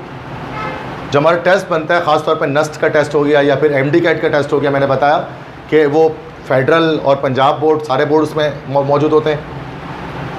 And restriction makes trouble. कुछ रिस्ट्रिक्शंस भी होती हैं जो हमें किस में मिलती हैं, एप्टीट्यूड टेस्ट में मिलती हैं, जैसे विदाउट कैलकुलेटर मैथ्स नस्ट में भी और साथ में MD कैट में भी कैलकुलेटर अलाउ नहीं होता, सिर्फ NED में होता है। नेगेटिव मार्किंग जैसे दाऊद के अंदर नेगेटिव मार्किंग हो जाती है। मतलब नेगेटिव मार्किंग का क्या मतलब होता है, एक अगर आपने आंसर छोड़ दिया ना तो 1 नंबर कटेंगे, और अगर आपने गलत मार्क कर दिया तो 1.25 कट जाएंगे। मतलब 1 पॉइंट छोड़ने पर 1 नंबर कट रहे हैं, गलत मार्क करने पर 1.25 कट रहे हैं, तो ये नेगेटिव मार्किंग होती है। तो ये भी एक मुश्किल वाली बात है ना कि तुक्का नहीं लगा सकते आप। तुक्का लगाने का मतलब नंबर और कम हो रहे हैं। टाइम लिमिट्स, टाइम कम होते हैं, क्वेश्चन ज़्यादा होते हैं। ठीक है कि 2.5 घंटे में आपको 210 सवाल करने होते हैं MD कैट के, तो वक्त आपके पास कम होता है और क्वेश्चंस आपके पास ज़्यादा होते हैं। तो किस तरह से उसको टैकल किया जाए, इसके लिए प्रिपरेशन की नीडेड होती है कि आप टेस्ट प्रिपरेशन दें, मॉक टेस्ट दें और आप उसकी तैयारी करते रहें। ये सॉल्यूशन इसका है कि need proper guidelines with experts. तो जो एक्सपर्ट्स हैं एप्टीट्यूड टेस्ट प्रिपरेशन के, आप उनसे गाइडलाइन लें, जैसे मैं आपको गाइड कर रहा हूँ। चीज़ों ये तो एक ही है ना, 1 घंटे से गाइड कर रहा हूँ, काफ़ी चीज़ें समझ चुके हैं। आगे भी बहुत सारी चीज़ें समझेंगे आप जब आप चीज़ों को देखेंगे। Need to practice relevant material, कौन सा मटेरियल की प्रैक्टिस करनी है, टीचर आपको बताएंगे कि भाई ये बुक की प्रैक्टिस करें, ये लें, ये वाला जो है वो नोट्स लें, इससे आप तैयारी करें, इसके MCQ सॉल्व करें। रेलेवेंट मटेरियल आपको मिल सकेगा। मिथ क्या है, एक चीज़ मिथ है लोगों के अंदर कि we can do preparation by ourself, भाई हम खुद ही कर लेंगे तैयारी। करते थे, एक ज़माना था कि जब खुद भी किया करते थे। एक वक्त था भाई मैंने जो तैयारी की वो खुद की घर पे, लेकिन मैं 2009 की बात बता रहा हूँ, अभी 2022 है, ज़माना बहुत तब्दील हो चुका है। मैंने मतलब पहले NED का टेस्ट सिर्फ पास होने के लिए जाया था बस, 40 नंबर, वो भी यार 100 में से 40 ले आओ पास है, बाकी इंटर की परसेंटेज पे फोकस होता था। तो फिर लोग बच्चे करते भी नहीं थे ना, एप्टीट्यूड टेस्ट सेंटर होते थे कराची में।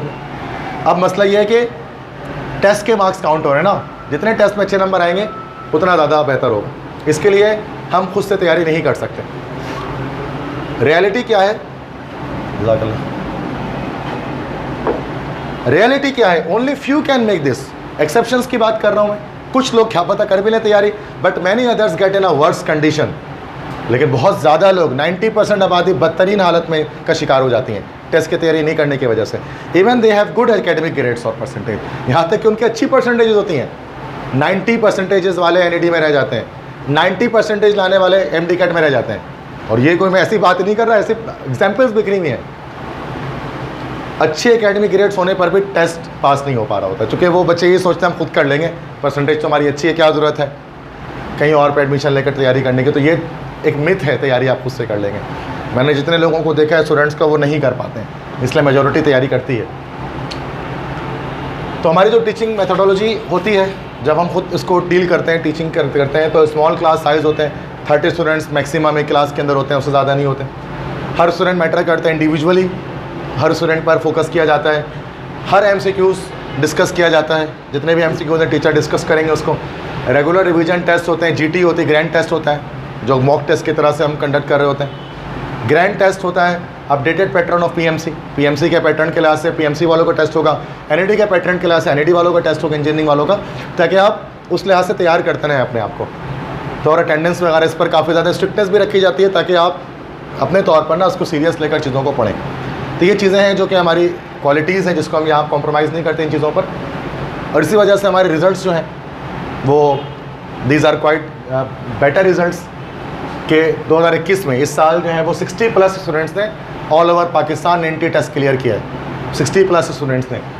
और MD कैट 2021 के ये हमारे पास कुछ बच्चे जो टॉप स्कोर्स हैं जिन्होंने पास किया MD कैट को, जिसमें से कुछ बच्चों के एडमिशन्स भी हुए, जो आगे मैं दिखा देता हूँ कि ये MD कैट के अंदर हमारे स्टूडेंट का JSMU में एडमिशन हुआ, BDS में, MBBS के अंदर, FARM-D KU के अंदर एडमिशन हुआ।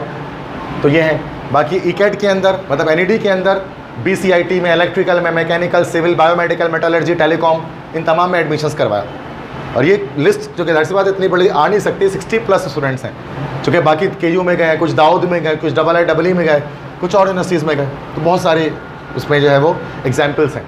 ठीक है, तो काफ़ी सारी परसेंटेजेस हमारे पास हैं। अच्छा, अब इसमें ये कुछ चीज़ें मैंने आपको बता दी हैं इसके अंदर, तो अभी थोड़ा सा मैं रिलैक्सिंग मूड में आऊँगा थोड़ा, चूँकि हम कोई टाइट ना हो ना। तो अभी बाकी सर जो है वो कंटिन्यू करेंगे और बाकी डिटेल्स आपको बताएंगे, फिर फाइनली क्वेश्चन आंसर सेशन हमारे पास एंड में होगा। ठीक है, तो अभी फ़ी शेड्यूल वगैरह क्या है, किस तरह से तैयारी होती है, सर आपको बताएंगे। सर मोहसिन जमाल, ठीक है, वो हमारे जो है वो सेंटर में हम जो है, मैं खुद केमिस्ट्री डील कर रहा होता हूँ और इंग्लिश डील कर रहा होता हूँ। सर मोहसिन जमाल जो है फिज़िक्स डील कर रहे होते हैं, बाकी बायो के टीचर्स अलग होते हैं। तो अभी जो हम मैंने प्रमोशंस वगैरह भी की थी, तो उसमें भी मैंने आपको इसी वाले से बताया था कि 2 टीचर्स हैं जो हम सेमिनार कंडक्ट करेंगे। तो कुछ चीज़ें आप ये सर बताएंगे, आपके सामने उनको सुनना है, फिर क्वेश्चन आंसर सेशन हमारा होगा, तो फिर हम दोनों मिलकर उसको कवर कर लेंगे, ठीक है। ओरिएंटेशन जो है, आपने इन चीज़ों को देखा सुना यूनिवर्सिटीज़ के बारे में। हम जब अपने दौर में हुआ करते थे ना, तो हमें पता नहीं होता था कि कौन सी यूनिवर्सिटीज़ में जाना भी है। जब हम लोग खुद इंटरमीडिएट कर रहे थे तो पता नहीं होता था कि NAD नाम की भी यूनिवर्सिटी है, दाऊद नाम की भी यूनिवर्सिटी है, नस नाम की भी यूनिवर्सिटी है। तो हमने इस चीज़ों को फेस किया, और चूँकि टीचिंग जो एक्सपीरियंस है हमारा सन 2009 से जो हम पढ़ा रहे हैं, तो फिर हमने उस दौरान से ही जो है इन चीज़ों में बच्चों में इम्प्लीमेंट करना जो वो शुरू कर दिया, ताकि बच्चा फर्स्ट ईयर में हो, सेकंड ईयर में उसको पता हो आखिर जो ब्रांचेस हमारे पास डिवाइड हो रही हैं वो किस तरीके से डिवाइड हो रही हैं, कितनी परसेंटेज में हम कौन सी यूनिवर्सिटी में जा कर के क्लिक कर सकते हैं। यहाँ बच्चे अच्छी परसेंटेज बना करके बैठे हुए होते हैं, उनको यही नहीं पता होता कि हम किस यूनिवर्सिटी में जा कर के एडमिशन लेंगे। अगर किसी की फैमिली बैकग्राउंड इतना ज़्यादा मजबूत नहीं है, एजुकेशनल नहीं है, तो इनको फैसिलिटेट नहीं किया जाता, उनको नहीं पता होता है। तो हम एक छोटी सी एक मेहनत कर लेते हैं, हमारी प्रेजेंटेशन बनी हुई, हम सेमिनार कंडक्ट कर लेते हैं जहाँ पर भी हमारा कैंपस लॉन्च होता है। तो सबसे पहले हमारा काम ये होता है कि हम बच्चों को फैसिलिटेट कर दे, बता दें कि क्या क्राइटेरिया होता है एडमिशन का। तो सर ने वो डिटेल में आपसे डिस्कशन किया है, ठीक है। कैंपसेस जो हमारे जो है वो गुलशन में, औरंगी में, और इसके अलावा भी नॉर्थ कराची कैंपस जो हम लोगों ने लॉन्च किया है। तो उसमें ECAT और MCAT का जो प्रोग्राम है, हम जो क्लासेस जो कंडक्ट करवा रहे हैं, अभी फ़िलहाल संडे हमारी क्लास हुआ करेगी जो तकरीबन 4 से 5 घंटे की क्लास होगी, ठीक है ना। इस दौरान बच्चों को जो है वो सेकेंड ईयर की चीज़ें हम करवा रहे होते हैं, क्योंकि सेकेंड ईयर में अब 40% MCQs भी है, तो उससे आपका MCQs बहुत ज़्यादा स्ट्रॉन्ग होगा। बच्चे क्या करते हैं, पूरी डेरिवेशन उनको आती है, पूरे न्यूमेरिकल्स उनको आते हैं। अब हर सब्जेक्ट में इंग्लिश अगर 100 मार्क्स का है तो 50 मार्क्स का तो MCQs हो जाएगा, या 40 नंबर का तो MCQs हो जाएगा, ठीक है ना। केमिस्ट्री अगर 85 का है तो 32-34 नंबर का तो MCQs है। अब सारे पेपर बच्चे पूरे कर आ रहे हैं और बहुत खुश भी हैं, बहुत सेटिस्फाइड भी हैं, लेकिन एंड में रिज़ल्ट क्या आ रहा है कि हर MCQs हर सब्जेक्ट में उन्होंने 7-8 एवरेज MCQs जो है वो गलत मार करके आ गए। तो 7-8 नंबर का मतलब ये होता है 5 मार्क्स का तकरीबन जो है वो 1% है। अगर आपने एवरेज 7-8 गलत कर दिए, ठीक है ना, आपके पास 6 सब्जेक्ट है तो आपने 60 नंबर गलत कर दिए। 60 नंबर का मतलब है आप 10% वैसे ही पीछे हो गए। जिसकी 80 बननी थी वो 70 पर आ जाएगा, जिसकी 90 बननी थी वो 80 पर आ जाएगा। तो MCQs is the key point two achieve the high percentage if you focus on the MCQs। तो डू नॉट एलाइनेट इट, इसको एलाइनेट करने की ज़रूरत नहीं है, फोकस करना है MCQs के ऊपर भी। तो अगर आप ये हम क्लासेस जो कंडक्ट करवाते हैं संडे, चूँकि एग्जामिनेशन बच्चों को यही समझा जाता है बेटा कि अगर एकेडमिक रिकॉर्ड अच्छा होगा तो यूनिवर्सिटी उसको एक्सेप्ट करती है। अगर आपकी परसेंटेज जो है ना वो बहुत ज़्यादा वो कम आ जाती है, ठीक है, तो फिर हमारे पास थोड़ा सा एक इशू आ जाता है कि हम टेस्ट में क्लिक कर पाएंगे या नहीं कर पाएंगे। तो एकेडमिक पे पहले ज़्यादा हम फोकस करवा रहे होते हैं कि आप जो जहाँ अपने सेंटर्स अपने आप कंटिन्यू है आपका एकेडमिक फर्स्ट ईयर और सेकंड ईयर, तो आप पहले उस पर फोकस करते रहें। और संडे की क्लासेस में आपके कोर्स भी यहाँ पे कवर अप हो रहा होता है, एप्टीट्यूड की तैयारी भी हो रही होती है, और ये हेल्पफुल भी हो जाता है बच्चों को अपने इंटरमीडिएट सेकंड ईयर के MCQs को अच्छी तरीके से अटेम्प्ट करने के लिए। तो कुछ इसमें से हम सेकंड ईयर के टॉपिक्स पहले जो है वो कवर अप करवा रहे होते हैं, फिर उसके बाद जो है कुछ फर्स्ट ईयर के भी टॉपिक्स कवर अप करवा रहे होते हैं। तो इस तरीके से क्या होता है, एक कॉम्बिनेशन बन करके आपके पेपर तक जो अभी तकरीबन अप्रैल में होने वाले हैं, जून में होने वाले हैं, ठीक है ना, तो उस वक्त तक जो है हमारा तकरीबन जो है 30 to 40% जो है वो ECAT और MDCAT का जो कोर्स है उस वक्त तक हम कवर अप करवा देते हैं। फिर उसके बाद क्या होता है कि उसके बाद बच्चे उनको रिलैक्स दिया जाता है, वो अपने इंटरमीडिएट के एग्ज़ाम्स अच्छी तरीके से दे देते हैं। फिर उनको from the very next day उनको नेक्स्ट डे से जो है वो इन्फॉर्म कर दिया जाता है कि बेटा हमारी क्लास अब रिज्यूम हो रही है, तो क्लासेस ज्वाइन कर लें। और उसके बाद जो क्लासेस चलती हैं वो वीक में 1 दिन या 2 दिन नहीं चलती, एटलीस्ट 3 डेज़ और 4 डेज़ इन अ वीक वो क्लास होती है 4 आवर्स की, जिसमें प्रैक्टिस क्लास भी मौजूद है, जिसमें क्लास में न्यूमेरिकल सॉल्यूशन भी मौजूद है, MCQs बैंक भी मौजूद है, MCQ सॉल्यूशन भी मौजूद है, ठीक है ना। तो ये सारी चीज़ें क्लास में कवर अप करवाई जाती हैं until and unless the teacher satisfied that the student has prepared for the examination, जो ठीक है ना वो एग्जामिनेशन पॉइंट ऑफ व्यू के लिए जो वो तैयार हो चुका है। तो इस तरीके से प्रैक्टिस हम करते जाते हैं, प्रैक्टिस टेस्ट हो रहे होते हैं, ठीक है ना, ग्रैंड टेस्ट हम कंडक्ट करवा रहे होते हैं। तो जितने ज़्यादा नंबर ऑफ़ टेस्ट होते हैं उतनी ज़्यादा जो है वो हमारी प्रिपरेशन होती है। तो हर चैप्टर के बाद उस चैप्टर के MCQs को डिवाइड करवा करके उस MCQs के पास पेपर से MCQs निकलवा करके आपको MCQs सॉल्व करवाया जाता है। तो if you have a grade of knowledge and you have a grade of taking admission in the any huge reputation of desired university, then DITES of DICC Dubai Limited test system is the right place to walk in। ये सबसे अच्छा एक इदारा है, ठीक है ना, जिससे आप अपने ड्रीम को, और यहाँ पे जो टीचर्स हैं चूँकि जो ऑनर्स में से हैं वही टीचर जो है वो इसमें इंगेज होते हैं। ऐसा नहीं कि हम इन्हें टीचर को खड़ा कर दिए कि भाई आप जैसे भी पढ़ाएं, हम खुद खड़े होकर के जो है ना इसको गाइड कर रहे होते हैं। तो आपसे ज़्यादा हमें अपने नाम की फ़िक्र होती है कि हमारा बच्चा हमारे इंस्टीट्यूट से निकल रहा है तो आखिर क्या गेन कर रहा है, ठीक है ना। तो होपफुली ये प्रेजेंटेशन आपको एक अच्छी होगी और आपको इसमें जो है ना एक फ़ीडबैक फॉर्म भी आपको प्रोवाइड किया गया है, आप उसको प्रॉपर तौर पे देख लें, उसको फिलअप भी कर लें, और जो हमने आपसे रिक्वायरमेंट्स मांगी हैं उसमें जो इन्फॉर्मेशन मांगी है उसको भी फिलअप कर लें।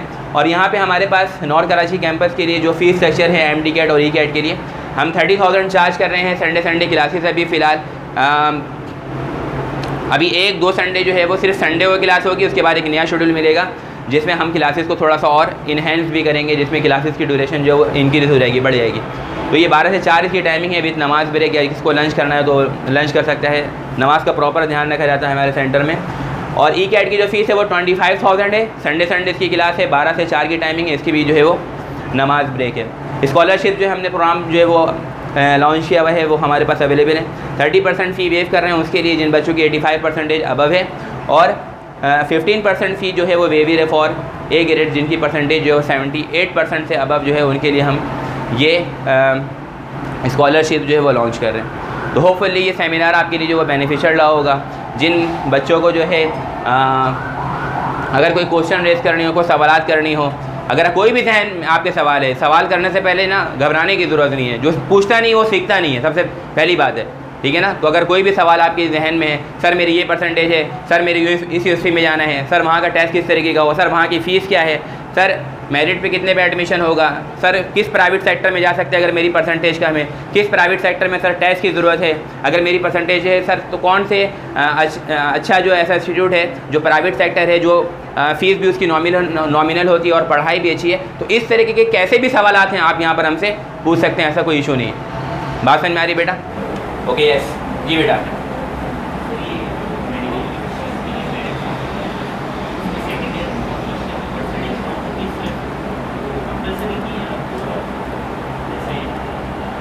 सिर्फ कंपलसरी की परसेंटेज जो है वो काउंट हो रही है या अब ओवरऑल काउंट हो रही है MD कैट के लिए? MD कैट के लिए ओके बेटा। इससे पहले पुराने वक्तों में जब MD कैट हुआ करते थे तो उसमें क्या होता था कि उसमें जस्ट साइंस सब्जेक्ट के मार्क्स काउंट हुआ करते थे। बट जब से पाकिस्तान मेडिकल कमीशन आई है 3-4 सालों से ना, तो ओवरऑल परसेंटेज जो है ना कंप्लीट इंटर की FSC की वो काउंट होती है। उसमें कंपलसरी भी आ जाते हैं, उसमें ऑप्शनल भी आ जाते हैं। मीन्स फिजिक्स, केमिस्ट्री और बायोलॉजी के अलावा जो है वो आपके पास जो है वो उर्दू, इस्लामियात, इंग्लिश, PST इनके मार्क्स भी काउंट होते हैं। ओवरऑल आपकी मार्कशीट की परसेंटेज का वो 50% निकाल रहे होते हैं, ठीक है, ये चीज़ है। तो कंपलसरी पे भी पहले क्या होता था, कंपलसरी पे बच्चे फोकस नहीं करते थे, वो कहते थे बस इसको पास कर लेते हैं, बाकी साइंस सब्जेक्ट में अच्छा उठा लेते हैं। लेकिन अब क्या होना है कि सारे सब्जेक्ट्स में ही अच्छे मार्क्स आने चाहिए, दैट्स वाई। तो फर्स्ट टाइम में तो वैसे आपको कंपलसरी नहीं हुए थे, बट सेकेंड टाइम में कंपलसरी होंगे तो उसका इफेक्ट आएगा आपके MD कैट के मार्क्स के अंदर, ठीक है। ओके, गर्ल्स साइड से कुछ हैंड रेस करें, क्वेश्चंस कर लें, कुछ भी इशू है, कोई क्वेश्चन है?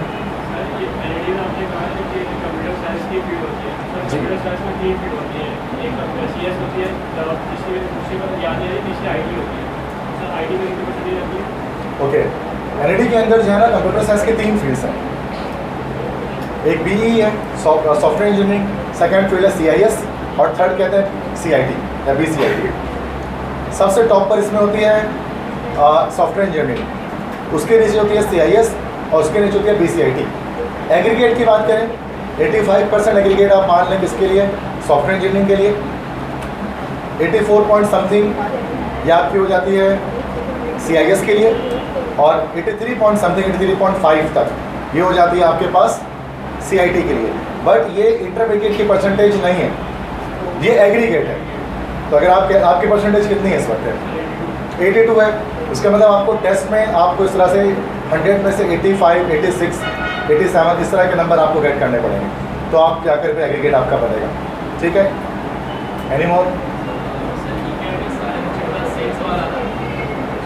आप यस अच्छा, ये भी एक अच्छा सवाल है कि ई कैट और एम डी कैट में अब क्या होता है, ऑनलाइन सिस्टम फॉलो होता है। पहले क्या होता था, ई कैट पेपर पर हुआ करता था, लेकिन 2-3 सालों से एनईडी क्या कर रही है, ई कैट के एग्जाम्स ऑनलाइन ले रही है। ऑनलाइन मतलब कंप्यूटर पर ले रही है, और कंप्यूटर पर लेने पर क्या होता है कि क्वेश्चन सेम नहीं आते हैं, मतलब हर एक स्टूडेंट के डिफरेंट क्वेश्चन आ रहे होते हैं। उनके पास कुछ बैंक ऑफ एमसीक्यूज़ हैं, उससे वो रैंडम एमसीक्यूज़ निकाल रहे होते हैं। पीएमसी में भी ऐसा ही होता है, पूरे पाकिस्तान का सेम टेस्ट नहीं आता, हर स्टूडेंट का एक डिफरेंट टेस्ट, हर एक बैच का डिफरेंट टेस्ट आ रहा होता है। मीन्स जैसे आप एक लैब में गए, आपके टेस्ट हो रहे हैं, 20 स्टूडेंट्स बैठे हुए हैं, तो वो 20 स्टूडेंट्स का टेस्ट तो सेम है, लेकिन आपके जाने के बाद दूसरा बैच जो आएगा ना, उनका टेस्ट डिफरेंट होगा नेक्स्ट डे में, ताकि वो गाइड से पता है फेयर मीन्स पर, ताकि पेपर हो सके।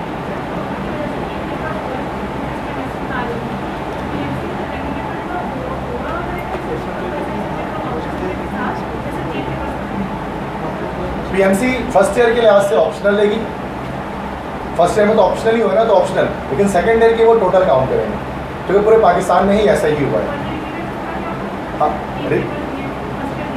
जस्ट रिपीटर्स के लिहाज से भी पॉलिसी नहीं आई है पीएमसी, रिपीटर्स के लिहाज से पॉलिसी आएगी पीएमसी की ना, तो उस वक्त हमें पता लगेगा, अभी हम इसके बारे में नहीं जानते। रिपीटर्स का पिछले साल भी मामला था, तो पॉलिसी आई थी। रिपीटर्स के लिए ना हर साल पॉलिसी निकालते हैं, वो पॉलिसी के लिए वेट करना पड़ेगा आपको कि उनका क्या होगा परसेंटेज। यस पॉइंट, हाँ ये भी अच्छा सवाल है। कहाँ का डोमिसाइल है? मुल्तान का है। देखें, अगर आप मेडिकल के स्टूडेंट हैं, या आप एनईडी के भी हैं, मतलब अगर आप इंजीनियरिंग के भी हैं, कराची की जो पब्लिक सेक्टर यूनिवर्सिटीज़ हैं, उनमें सिर्फ कराची के ही बच्चे एडमिशन ले सकते हैं, मेजॉरिटी।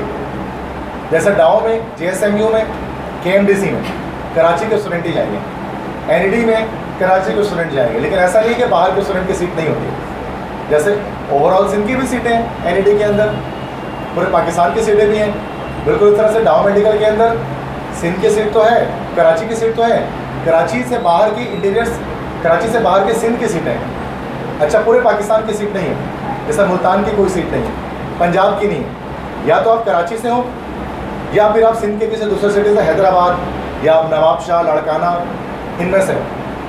लेकिन कराची से बाहर की भी आप है ना, तो लिमिटेड सीट्स हैं, बहुत 1-2 सीटें होती हैं जिस पर एडमिशन हो रहा होता है। मतलब मेजॉरिटी जो है ना, वो किस में जाते हैं, ये हमारे कराची के स्टूडेंट के लिए ही होती है। अगर आप मुल्तान के हैं, तो फिर आपको पंजाब की यूनिवर्सिटीज़ जो हैं, यूटी लाहौर, यूटी टेक्सिला मुल्तान के अंदर है, फैसलाबाद के अंदर है, आपको वहाँ ट्राई करना पड़ेगा। या फिर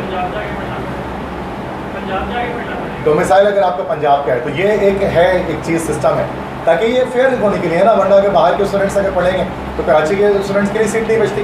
230 सीटें तो हैं डाओ मेडिकल में, कराची के लिए सिर्फ 230, तो स्टूडेंट 40,000 हैं इंटर मेडिकल में। फेडरल में एमबीबीएस नहीं है ना, फेडरल के लिए भी नम्स है।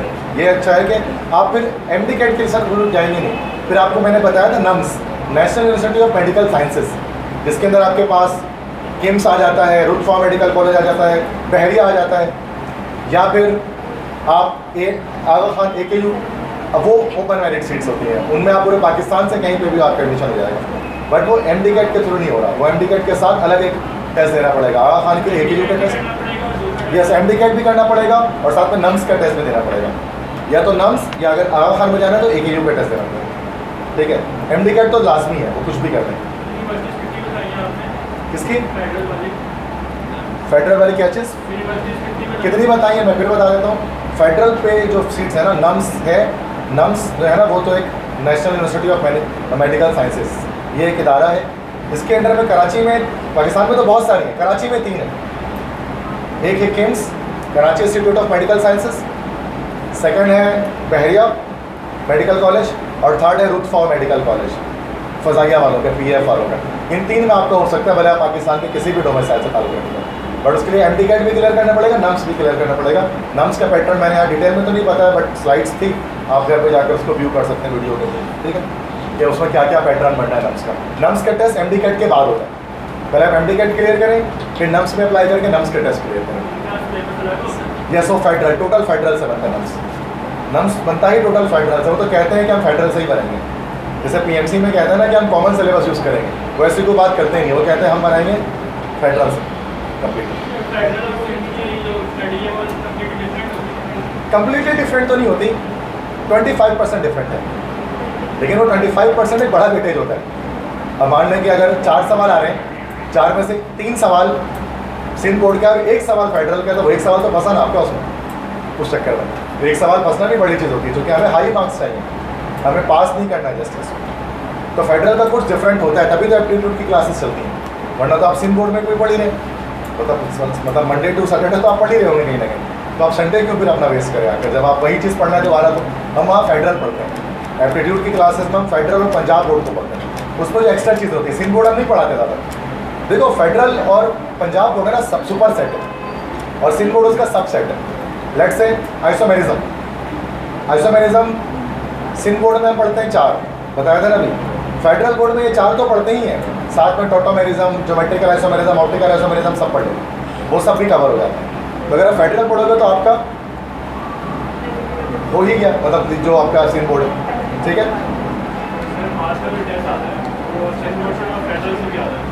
यस, फास्ट में फेडरल फॉलो करता है, सिंध बोर्ड भी फेडरल बोर्ड।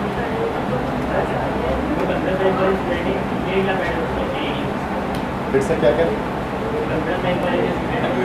CS वाले, हाँ ये है कि जो इंटरमीडिएट कंप्यूटर साइंस से कर रहे हैं, FSC CS से कर रहे हैं, हाँ जो इंटरमीडिएट कंप्यूटर साइंस से कर रहे हैं उनके 4 सब्जेक्ट्स होंगे सेम 25-25 नंबर के, फिजिक्स, मैथमेटिक्स, इंग्लिश। केमिस्ट्री के 25 सवाल की बजाय वो कंप्यूटर के 25 क्वेश्चंस देंगे, केमिस्ट्री नहीं होता उनका, बस केमिस्ट्री जैसे आपके इंटर में होता है, केमिस्ट्री की जगह CS होता है, तो टेस्ट में भी ऐसे ही होता है। Any more questions? यस कर। जैसे कुछ स्टूडेंट ये होता है कि वो गैप दे देते हैं 1 साल का, उसके बाद यूनिवर्सिटी ज्वाइन करते हैं, तो जब वो टेस्ट देते हैं तो उनके मार्क्स जो कम आते हैं या टेस्ट। ये डिडक्शन ना डिपेंड करती है टेस्ट पर, कि नेक्स्ट ईयर अगर आप टेस्ट दे रहे हैं तो आपके मार्क्स डिडक्ट होंगे कि नहीं, ज़रा समझिए उसको। यूनिवर्सिटी पर डिपेंड करता है, जैसे NED आपके मार्क्स 10 मार्क्स डिडक्ट कर देता है हर साल। इस साल अगर आपने एडमिशन लिया, अगले साल लेंगे तो आपके 10 नंबर वो ऑटोमेटिकली कट कर देंगे मेरिट से। MD कैट के लिए हर साल पॉलिसी आती है, किसी साल वो 10 मार्क्स कट कर देते हैं, किसी साल वो नहीं करते, पॉलिसी होती है उस पर कि या तो 10 नंबर कटते हैं या तो नहीं करते, ये पॉलिसी पर डिपेंड करता है। लेकिन 10 मार्क्स ही कटते हैं, उससे ज़्यादा नहीं करते अगर कटे भी, ठीक है। लेकिन मैं 1 ईयर गैप करने वालों की बात कर रहा हूँ, रिपीट बस।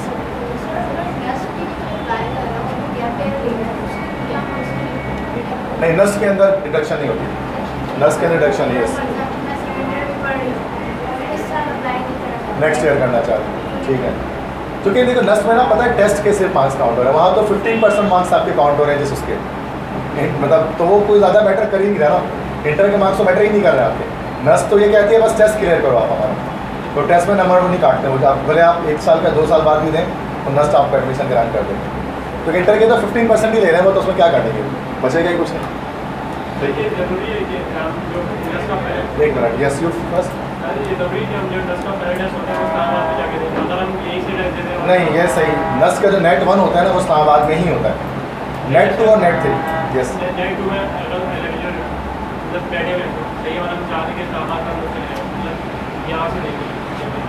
नहीं ये देखो ऑनलाइन सिस्टम कोई नहीं है, नेट 2 नेट 3 आप दे सकते हैं just. Time duration of NED test 2 hours में है ना, 2 आवर्स के होते हैं, 2 घंटे के होते हैं, 120 मिनट होते हैं, 120 मिनट्स होते हैं, 2 घंटे 120 मिनट में 100 सवाल करने होते हैं, 1.2 मिनट समझिए आपको पर क्वेश्चन आपको मिले होते हैं। MD कैट में टाइम ड्यूरेशन कम हो जाती है, वहाँ पर चुके उसमें 2.5 घंटे हैं, 2.5 घंटे में तो कितने मिनट्स हो गए, 120 प्लस 60, सॉरी 1 मिनट, तो उसमें आपके पास 180 मिनट्स होते हैं और 180 मिनट्स में 210 क्वेश्चंस करने होते हैं। तो NED में आपको सवाल करने पे 1 मिनट 2 सेकंड तक का टाइम ले सकते हैं पर क्वेश्चन, 1 मिनट 20 सेकंड्स का टाइम ले सकते हैं। लेकिन जब आप MD कैट में कहते हैं तो लेस देन 1 मिनट में आपको वो क्वेश्चन अटेंड करना होगा, क्योंकि वहाँ वेटेज ज़्यादा है। यस व्हाट यू से, साइकोलॉजी आप किस फील्ड से हैं? इंजीनियरिंग, मेडिकल से। वैसे मैंने आपको बताया कि आज हम जो डिस्कस कर रहे थे ना सेमिनार हमारे ECAT MD कैट के लिए था, स्पेशली था, तो ECAT MD कैट के लिए था जो कि नॉर्मली MBBS के लिए, और ये था। हाँ अगर आप, मैंने बताया एक्सेप्शन से कि सर मुझे जाना साइकोलॉजी में, नफ्सियात जिसको फील्ड कहते हैं, तो वो कराची नर्सिंग होता है, कराची के अंदर KU है, उसके अंदर साइकोलॉजी डिपार्टमेंट है, टेस्ट बेस्ड नहीं है वो, विदाउट टेस्ट हो जाएगा ओपन मेरिट पर, आपको इसके लिए कोई टेस्ट की तैयारी की जरूरत नहीं है। इंटर के परसेंटेज आप लाएंगे, डर्मेटोलॉजिस्ट अच्छा बेटा, ये डर्मेटोलॉजी के बारे में ना दो चीज़ें, आजकल वो बड़ा पिछले साल ना वो बड़ा एक शोषा चला था कि BS करे डर्मेटोलॉजी में, इंटर के बाद 4 साल का BS करे डर्मेटोलॉजी में। याद रखिएगा कि वो डॉक्टर्स नहीं होंगे, वो फेक डिग्रीज होंगे। चूँकि डर्मेटोलॉजिस्ट क्या होते हैं, ये स्पेशलिस्ट होते हैं, स्किन स्पेशलिस्ट इनको कहते हैं। वो FCPS होता है डर्मेटोलॉजी में। पहले आप MBBS करना पड़ेगा आपको 5 ईयर का, MBBS लास्ट में करना है। MBBS करने के बाद आप 4 ईयर्स का FCPS करेंगे डर्मेटोलॉजी। आप इंटर के बाद डर्मेटोलॉजिस्ट नहीं बन सकते। अच्छा, होता है कुछ लोगों के सर वो BS तो हो रहा है उसके अंदर, जैसे मैं आपको बताता हूँ एक फील्ड है डेंटल हाइजीन के नाम से। आप डाउ मेडिकल के अंदर मेडिकल वालों के लिए एक फील्ड है डेंटल हाइजीन, और बच्चों को ये लगता है कि अगर BDS में नहीं हुआ तो डेंटल हाइजीन कर लें तो डेंटिस्ट बन जाएंगे, तो ऐसा नहीं है। जिसने BS डेंटल हाइजीन में किया होगा ना, उसका काम सिर्फ चेक करना होगा, सर्जरी नहीं कर सकता वो। अगर उसने दांतों की सर्जरी कर दी ना तो उस पर केस हो सकता है, क्योंकि सिंपल सी बात है वो BDS नहीं है। तो कभी भी BS डर्मेटोलॉजी की तरफ आप नहीं जाएँ, वो फील्ड स्किन स्पेशलिस्ट की नहीं है। आप उसको करने के बाद पूरे पाकिस्तान में कहीं जॉब नहीं कर सकते। तो उसके लिए डर्मेटोलॉजिस्ट बनना है तो पहले आप MBBS करें 5 ईयर्स का, देन 4 ईयर्स का FCPS करें, किसमें, इसी डर्मेटोलॉजी में। ठीक है। वॉट नहीं, साइकोलॉजिस्ट के लिए इंटर के बाद डायरेक्ट 4 साल की साइकोलॉजी कराची यूनिवर्सिटी से। परसेंटेज 70s में भी आपकी होगी तो हो जाएगा। अभी क्या परसेंटेज आपकी है तो आपका हो जाएगा। इसलिए अगर आप यही परसेंटेज में मेंटेन करेंगे ना, आप साइकोलॉजी में आराम से किलो में चले जाएंगे। लेकिन आपके साथ इंटरेस्ट है इस फील्ड में तभी, वरना मेजोरिटी बच्चे जाना नहीं चाहते इस फील्ड में।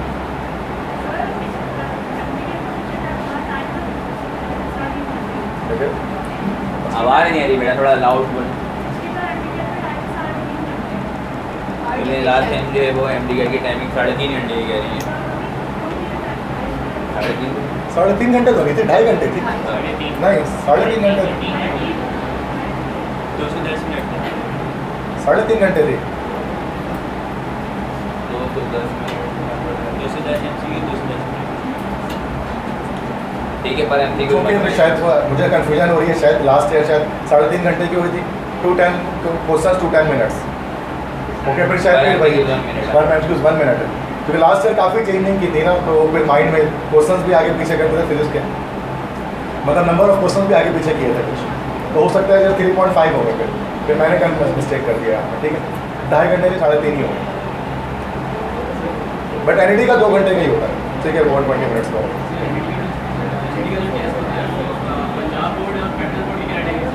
देखिए, NED का टेस्ट मेजॉरिटी सिन बोर्ड से ही बनता है, सिन बोर्ड से ही बनता है NED का टेस्ट। ठीक है, उसके लिए आपको मतलब फास्ट या फिर इस तरह मतलब फेडरल और पंजाब की ज़रूरत नहीं होनी चाहिए। लेकिन अभी ना जब से ऑनलाइन हुआ है, तो एक और मैं आपको एक ऐड कर दूँ कुछ बात को, जब से ऑनलाइन हुआ ना NED का टेस्ट, तब से उन्होंने एक्स्ट्रा क्वेश्चन देना शुरू कर दिया उन्होंने, मतलब जो हमारे सिन बोर्ड में नहीं है। अच्छा, वो मतलब उन्होंने शायद किसी इंटरनेट के थ्रू वो क्वेश्चन उठा रहे हैं ना, कहीं से वेबसाइट से, ऐसा लग रहा है। क्योंकि कुछ क्वेश्चन बच्चे बताते हैं ना, जब मैं खुद भी देखता हूँ तो मुझे पता है सिन बोर्ड का सवाल नहीं है। तो अब ये कहा वो कहीं और से क्वेश्चन निकाल रहे हैं जब से ऑनलाइन हुए। जब पेपर पे हुआ करता था ना NED का टेस्ट, तो वो 100% वो आपका सिन बोर्ड से बनता था, और वे 2 सालों से ऑनलाइन हो रहा है ना, तब से वो एक्स्ट्रा क्वेश्चन भी डाल लें। तो हम बच्चों को ये कहते हैं कि आप फेडरल भी साथ पढ़ते ही रहें जब आप एप्टीट्यूड की तैयारी कर रहे हैं, तो क्या आप NED में कोई क्वेश्चन आपका रह ना सके। क्योंकि कुछ क्वेश्चन हैं जो मैं नॉर्मली लेक्चर्स भी अपलोड करता हूँ यूट्यूब पर, तो मैं बताता हूँ कि NED का टेस्ट सॉल्व करते हो कि ये सिन बोर्ड का सवाल नहीं है, NED में दिया गया है। अब पास पेपर जो मैंने सॉल्व किया ना इस साल के और पिछले साल के, उसमें बताया है मैंने। बोले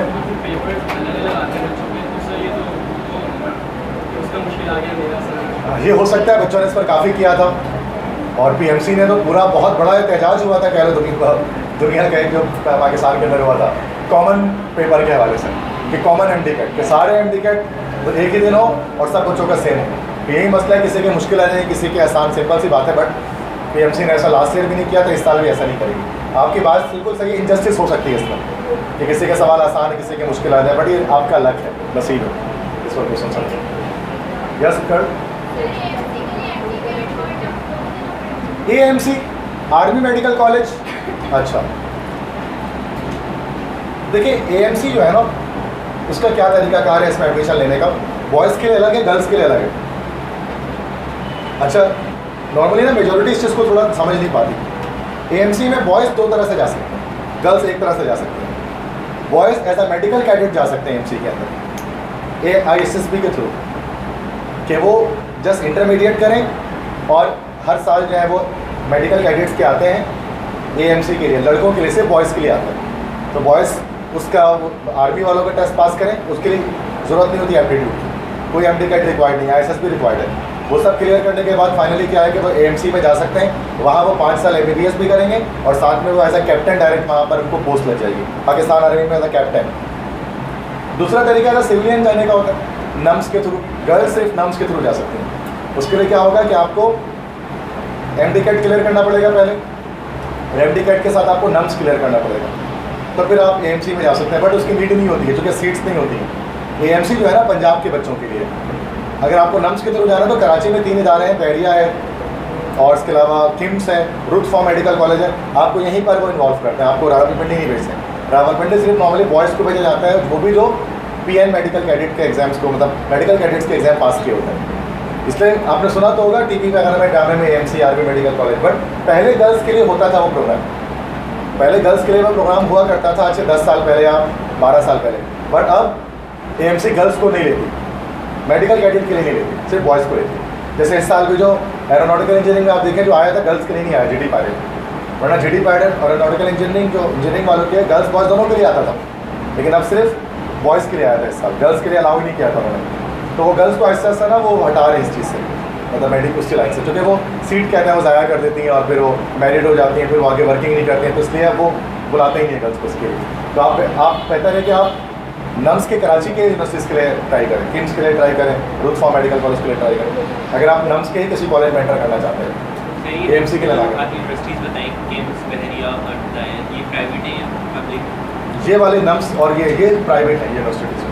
इनकी फीसेस क्या है? अच्छा, मैं ये भी है कि अच्छा सवाल किया उन्होंने, तो वो स्लाइड के अंदर मौजूद था, बट मैं डिटेल बता देता हूँ। 2 तरह से एडमिशन ले सकते हैं। वैसे बहरिया मेडिकल यूनिवर्सिटी, इसमें 2 तरह से एडमिशन हो सकता है।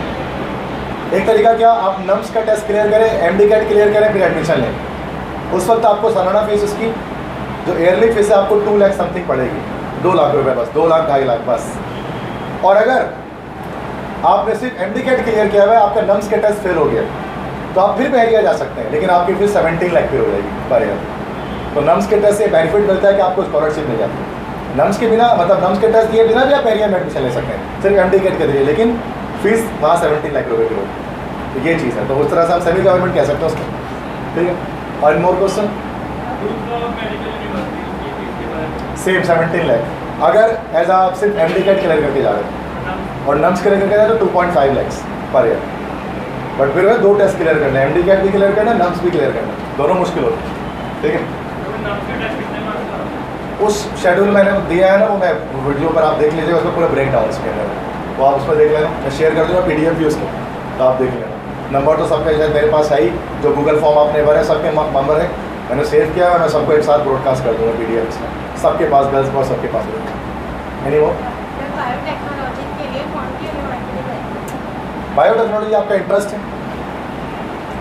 बायोटेक्नोलॉजी में काफ़ी यूनिवर्सिटीज़ हैं, सबसे अच्छी जो है ना, बेस्ट जो है, तो बेस्ट बायोटेक्नोलॉजी कराची यूनिवर्सिटी की, KU की। KU में बायोटेक्नोलॉजी प्रोग्राम सबसे अच्छा होता है, लेकिन पाकिस्तान में इसकी इतनी वर्थ नहीं है। मैं मुझसे अगर पूछें आप, मेरी अगर आप एक्सपर्ट सजेशन लें, तो पाकिस्तान के अंदर बायोटेक्नोलॉजी की फ़िलहाल इतना काम नहीं होता पाकिस्तान में ना, तो जॉब्स इतनी नहीं है, जॉब्स के मामले में मुझे पसंद नहीं आती बायोटेक्नोलॉजी।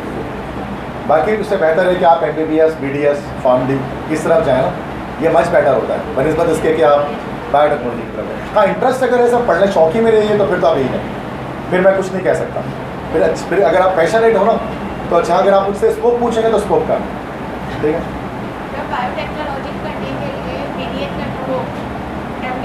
नो, कोई एमकेट की जरूरत नहीं, इसके लिए KU का अपना टेस्ट होता है, KU का टेस्ट डिफरेंट होता है ना, उसमें 20 मार्क्स के ना 5 सेक्शन होते हैं। KU का जो टेस्ट होता है, बट वो बहुत आखिरी में जाकर, सितंबर अक्टूबर में जाकर होता है, एंड में, सबसे एंड में KU का टेस्ट होता है। उसमें क्या होता है, 20 मार्क्स आपके English, 20 marks physics, 20 marks chemistry, 20 marks biology और 20 मार्क्स का आपका GK होता है। GK एक्स्ट्रा उसमें 20 नंबर का इन्वॉल्व होता है, तो वो वहाँ से उसके थ्रू आप कर लेंगे। KU में वो बहुत टाइम उसमें, वो नवंबर जाके सितंबर अक्टूबर में जाकर भी जाकर होगा, जस्ट टोटली सिंध बोर्ड से होता है। KU का टेस्ट कभी फेडरल से नहीं होता, वो टोटल सिंध से है, जी हाँ। बट उसके लिए जब ECAT जब आप करते हैं, ECAT एमकेट, तो वो तैयारी उसकी भी हो जाती है, बच्चे अलग से नहीं करते KU की तैयारी। कुछ बच्चे होते हैं जो KU की तैयारी के लिए अलग से आते हैं, और नॉर्मली जो एप्टीट्यूड में आपने किया होता है ना ECAT एमकेट, वही KU में भी काम आ जाता है। टेस्ट की थियरी में सब एक बार करते हैं, आप उससे जितने टेस्ट हैं उतने दे दें। हम आपको इस तरह से पढ़ा देते हैं कि आप नम्स दे दें, आप AKU दे दें, आप NED दे दें, आप KU दे दें, आप फेडरल उर्दू दे दें, आप दाऊद दे दें, आप AA दे, सब में क्लियर हो जाए। मतलब ये पैटर्न होता है हमारा पढ़ाने का। तो आप अलग अलग से करने की जरूरत नहीं है आपको।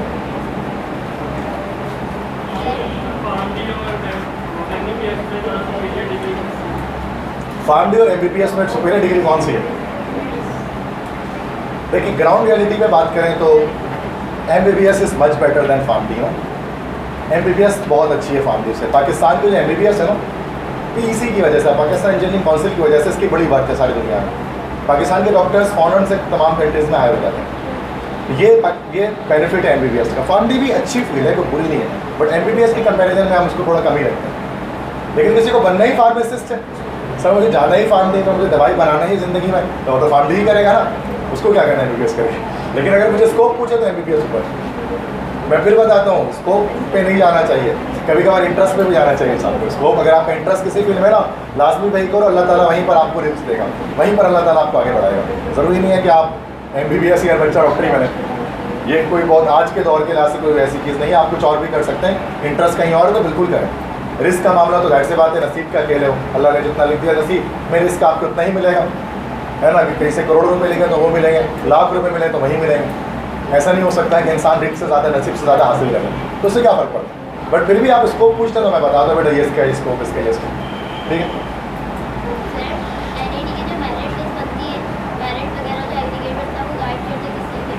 NED में किस तरह से मेरिट बनता है, एग्रीगेट 50-50 की क्लास में बता देता हूँ, एक मिनट। देखिए मैं आपको एक लाइव एग्जाम्पल दे देता हूँ। 50% के लिहाज से चलते हैं, 50% ECAT मतलब NED का टेस्ट और 50% FSC, 50% मान के चलते हैं। लेट्स से इस बार सॉफ्टवेयर इंजीनियरिंग क्लोज हुआ है 85% पर, 85% पर इसकी क्लोजिंग हो गई है, ठीक है। लेकिन ये क्या है, एग्रीगेट है। अब एग्रीगेट होते हैं, से मैं बोल रहा एग्रीगेट का क्या मतलब है। मैं एक स्टूडेंट नंबर 1, 2 स्टूडेंट है तो स्टूडेंट नंबर 1 स्टूडेंट नंबर 2, ठीक है। अब इसके टेस्ट के मार्क्स हैं ये, और ये इसके FSC के मार्क्स हैं। ये इसके NED के टेस्ट के मार्क्स हैं, ये इसके FSC के मार्क्स हैं। अब इसके FSC में परसेंटेज बनी है 90, स्टूडेंट नंबर 1 के 90% बनी है, और टेस्ट में इसने ये नंबर लेकर आया 60 मार्क्स, 100 में से, मतलब 100 में से 60 लेकर आ गए बच्चे। अब इसका एग्रीगेट कितना बना, 50% इसका निकाल, 60 का 50% कितना हो गया 30, 90 का निकाल लें 45, कितना हो गया 5, 4, 5, 6, 7, 75। इसका मतलब इस बच्चे का सॉफ्टवेयर इंजीनियरिंग में नहीं हो सकता अगर इसकी 90 है। अब आप ये ना बोले सर आपने तो बोला था 85 की हो रहा है, तो 85 एग्रीगेट है, समझ आ रही बात। मिला कर ये, अब ये दूसरा बच्चा देखो, सेकंड स्टूडेंट, परसेंटेज को कितनी कम आई इसकी आई परसेंटेज इंटर में बस 70, बस 70 आई, लेकिन टेस्ट में ये 90 मार्क्स ले आ रहा है। 100 में से 45 यहाँ आ गया, और 75 का जो आपके पास हो गया 35, कितने हो गए 80। थोड़ा सा और इसको हम बढ़ा देते हैं यहाँ पर मार्क्स को, मतलब लेट्स से 80 कर लेते हैं उसको, ताकि हमें एक बेहतर एक परफॉर्मेंस आ जाए। 80% आ गए तो ये 40 हो गए यहाँ से, और 40 के साथ यहाँ पर हो गया 45, तो ये हो गया इसके 85, ठीक है। इसका सॉफ्टवेयर हो जाएगा। अब आप देखें यहाँ पर एक स्टूडेंट के 90 थे, उसका नहीं हो सका NED में, 80 वाले का हो गया। आप बोले ये तो नाइंसाफ़ी है सर, नाइंसाफ़ी नहीं है, ये तो एग्रीगेट है, टेस्ट में नंबर ज़्यादा ले आ रहा है इसमें। यही मैं कह रहा हूँ, अगर आपके परसेंटेज कम है तो आप परेशान मत हो, आप टेस्ट की तैयारी करें अच्छे से और आपका एडमिशन हो जाएगा। यही बच्चे हमारे समझते नहीं है, उनको लगता है 90 आ गए तो बस हमारा तो एडमिशन पक्का है NED में, कोई रोक नहीं सकता, ऐसा कुछ नहीं है। और अगर खुदा ना खासा 50 से कम आ जाता है ना इस बच्चे के, तो किसी फील्ड में एडमिशन नहीं होता। ये 50 से कम पे फेल है NED में बच्चा, फेल है, टेस्ट में फेल है। कबल उसने कराची में टॉप किया हो, उसका एडमिशन नहीं होगा। अब बोले सर मैं टॉपर हूँ कराची का FSC का, बोले कुछ नहीं फ़र्क पड़ता, आपके टेस्ट फेल है। समझ गया, ये ग्राउंड रियलिटी है, बिटर रियलिटी। क्लियर है, एनी मोर समझ आ गया आपको पैटर्न जो आपने पूछा। PMC का सिलेबस उसके वाले से पूछना चाह रहे हैं। अभी इस बार PMC ने जो पिछले मतलब 15 दिन पहले PMC ने बताया ना कि लोग वेट कर रहे थे, मैं खुद भी बेसब्री से वेट कर रहे थे PMC सिलेबस का, स्टूडेंट बहुत अक्सर पूछते थे। PMC ने फाइनली एक वो कर दिया, एक नोटिफिकेशन जारी कर दी। लास्ट ईयर का जो PMC सिलेबस था सेम वही PMC सिलेबस फॉलो किया जाएगा। अगर कोई तब्दीली उसमें होती है तो वो कम होगी, सिलेबस कम हो सकता है, इससे ज़्यादा नहीं होगा। तो आप लास्ट प्रीवियस सिलेबस जो 2021 वाला वही आप फॉलो करें, उसी से बनाइए। सिलेबस से आउट नहीं होता, मेन चीज़ ये है ना कि वो हमारे सिंध बोर्ड से आउट होता है, मसला ही होता है। उन्होंने सिलेबस में क्या लिख दिया भाई, केमिकल प्रॉपर्टीज ऑफ अल्केन, इसकी तैयारी कर रहे हैं बच्चे। क्या कर रहे हैं, सिंध बोर्ड से केमिकल प्रॉपर्टी ऑफ अल्केन्स कर रहे हैं, जबकि फेडरल में तो अलग है। अब जो फेडरल से आ जाते हैं तो स्टूडेंट क्या कहते हैं, सिलेबस से आउट आ गया, बट सिलेबस से आउट नहीं आया। इतनी देर से मैं यही तो समझाना चाह रहा हूँ कि टेस्ट में और एफएसए में क्या फ़र्क है। फेडरल पंजाब पढ़ना पड़ेगा, इसके मेरा कोई चारा नहीं है। हाँ, जो चैप्टर जैसे बायोलॉजी है, आप मेडिकल के हो तो होम्योस्टेसिस, जैसा फर्स्ट चैप्टर होम्योस्टेसिस, वो है ही नहीं, पूरा चैप्टर उससे एक सवाल भी नहीं आएगा। नहीं आते, पिछले साल भी नहीं आए थे, होम्योस्टेसिस में नहीं आए। नहीं आएगा।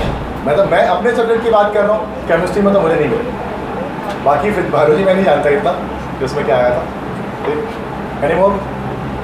Yes, first. देखिए वैसे तो कंप्यूटर साइंस सबसे टॉप पर होती है। इलेक्ट्रिकल मैकेनिकल में बात करें तो इस साल एनईटी में इलेक्ट्रिकल ऊपर चली गई है, मैकेनिकल बैक चली गई है। पहले मैकेनिकल आगे हुआ करती थी, बट अब मैकेनिकल थोड़ा पीछे आ गई है। इलेक्ट्रिकल ज़्यादा बेहतर है इस वक्त फिलहाल, एनईटी के मेरिट लिस्ट के लिहाज से ऊपर है वो मैकेनिकल से। स्कोप के लिहाज से भी दोनों बराबर ही है, स्कोप के लिहाज से दोनों बराबर है, फ़र्क नहीं है, बट परसेंटेज के लिहाज से इलेक्ट्रिकल ऊपर है। यानी और कुछ क्या वहाँ पर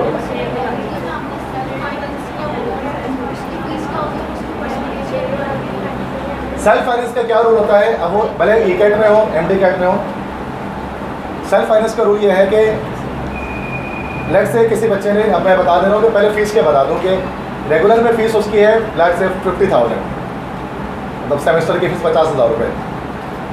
सेल्फ फाइनेंस वाले की भी 50,000 ही होगी सेमेस्टर फीस, लेकिन वो स्टार्ट में ना उससे ज़्यादा फीस देनी पड़ेगी। एडमिशन के वक्त एक आम स्टूडेंट सिर्फ 50,000 जमा कराएगा, जबकि जो सेल्फ फाइनेंस का स्टूडेंट है वो 6.5 लाख जमा कराएगा, 6.5 लाख रुपये जमा कराएगा। क्यों ज़्यादा क्यों कर रहा है जमा वो, चूँकि उसकी फील्ड डिफरेंट, मतलब उसकी परसेंटेज कम है। अब कितनी कम है ये नहीं समझे। मिसाल के तौर पर अगर ये 85 की ग्रोथ है, बच्चे कहते सर मेरी 65 आई है सर, क्या मैं सेल्फ में ले लूँगा? नहीं, ये नहीं है कि बस कुछ भी हो जाए तो आपने 60 ले लिया, थोड़ा ही कम, मतलब 85 है ना, तो 85 नहीं तो 82 पर आप सेल्फ ले सकते, बहुत ज़्यादा फर्क नहीं आएगा, 1-2-3% गिरती है बस, बहुत ज़्यादा नहीं गिरती।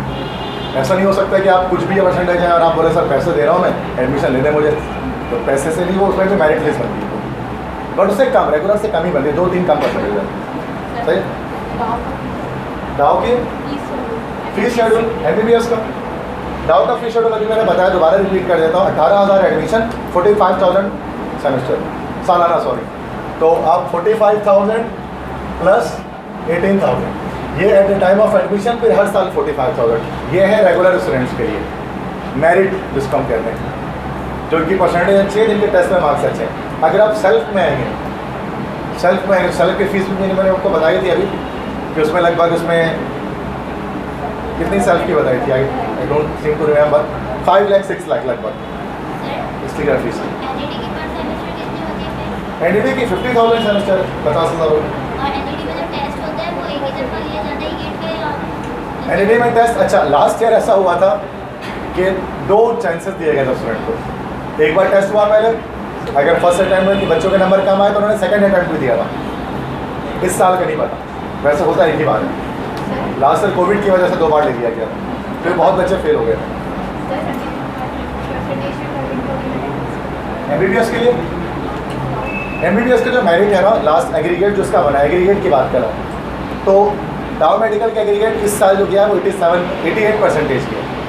88 मतलब टेस्ट और उसको मिलाकर 88% एग्रीगेट, मतलब इसका एग्रीगेट जबकि एनईटी में हम देखते हैं 85 है, लेकिन डाउ जो जाहिर सी बात है वो सुप्रीम इदारा है, ज़्यादा ऊपर, तो वो 88 तक उसमें आपको चाहिए होगा एग्रीगेट में, तब जाकर आप डाउन में जाएंगे। अगर आपका एग्रीगेट 86 में बढ़ जाए तो JSMU 84 में बढ़ जाए तो KMDC 2 परसेंटेज कम कर देंगे। एग्रीगेट है ये, इंटर की परसेंटेज रिक्वायर्ड, मतलब उसमें डिफरेंट है, मिलाकर मैं बता रहा हूँ, ठीक है। लास्ट ईयर अभी इस साल जो एडमिशन हुआ उसकी बात करो, काफ़ी हाई होता है, क्योंकि 230 सीटें हैं सिर्फ, और दावेदार हैं 40,000, तो वैसे बात है कि कंपटीशन तो होगा, अच्छा खासा होगा, ठीक है।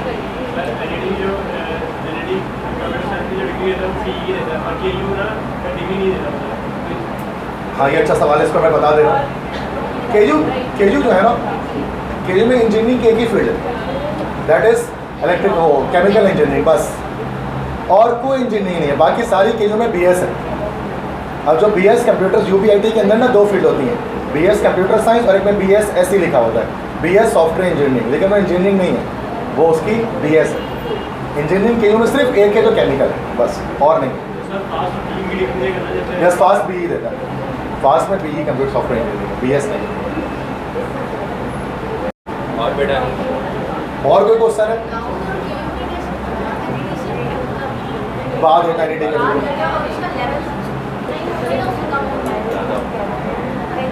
दाऊद का और केयू का जो लेवल है ना, वो टेस्ट का लेवल वो NET से मुश्किल होता है। दाऊद का टेस्ट NET का, केयू का टेस्ट NET से मुश्किल होता है, NET का टेस्ट रिलेटिवली उससे आसान होता है। हाँ, तो ये चीज़ है, ये पैटर्न। वो दाऊद के लिए वैसे मैंने स्लाइड तो बताया नहीं आपको, बट NET से का मिसाल के तौर पे आप फील्ड कौन सी चाहिए, ये है कौन सी फील्ड चाहिए आपको। केमिकल के अंदर, केमिकल पहले कभी वक्तों में टॉप पे हुआ करती थी, बट अब दाऊद में कंप्यूटर साइंस अब टॉप पे है, वहाँ पर कंप्यूटर इंजीनियरिंग। तो केमिकल में आप 76, 77 एग्रीगेट पर भी आपका एडमिशन केमिकल में हो जाएगा, 76, 77।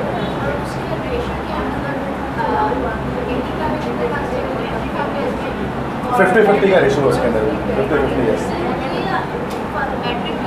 मैट्रिक नहीं ऐड हो रही है अभी फिलहाल, 50 यस।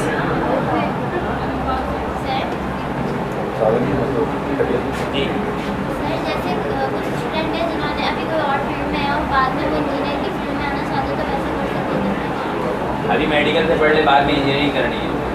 नहीं ऐसे इंजीनियर बनने के बाद नहीं, मतलब जैसे कि वो बीएससी में चले गए, ठीक है, लेकिन जैसे 1 साल के बाद उन्हें रियलाइज हुआ कि मेरा इसमें इंटरेस्ट नहीं है, तो वो बाद में इंजीनियरिंग एक्चुअली एडिशनल पेपर की बात कर रही हैं।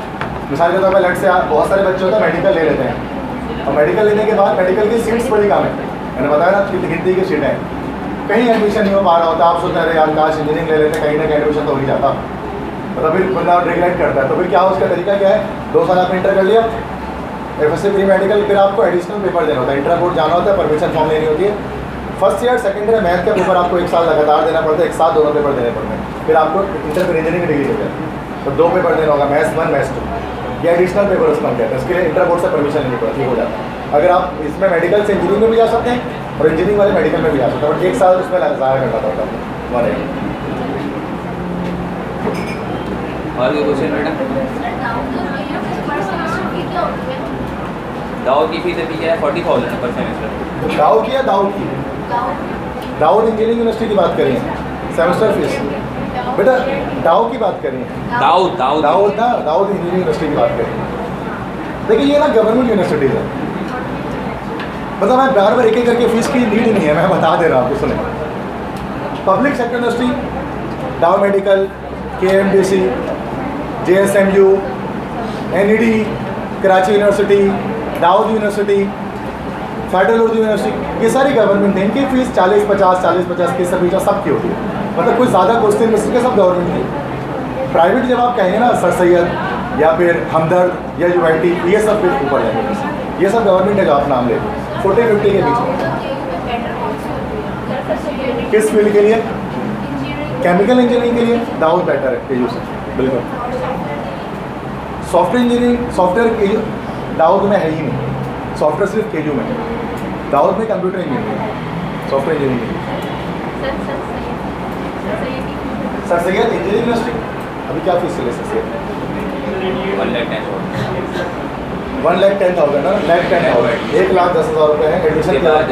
सालाना जो सेमेस्टर 88,000, सेमेस्टर 88,000, मतलब शुरू में 1,10,000, ये सालाना 88,000 आता है। सेमेस्टर 6 मंथ सॉरी, मतलब आप समझ लेंगे तकरीबन 10 सेमेस्टर है ना, तो 8 सेमेस्टर है ना, तो तकरीबन 8 लाख रुपये का खर्चा है। 8 लाख तक 6 सेमेस्टर नहीं, 8 सेमेस्टर, 8 सेमेस्टर होते हैं, 4 साल के, 6 महीने के एक सेमेस्टर, तो टोटल 4 साल में 8 सेमेस्टर होते हैं। 1,27,000 रुपये सेमेस्टर फीस, 1,27,000।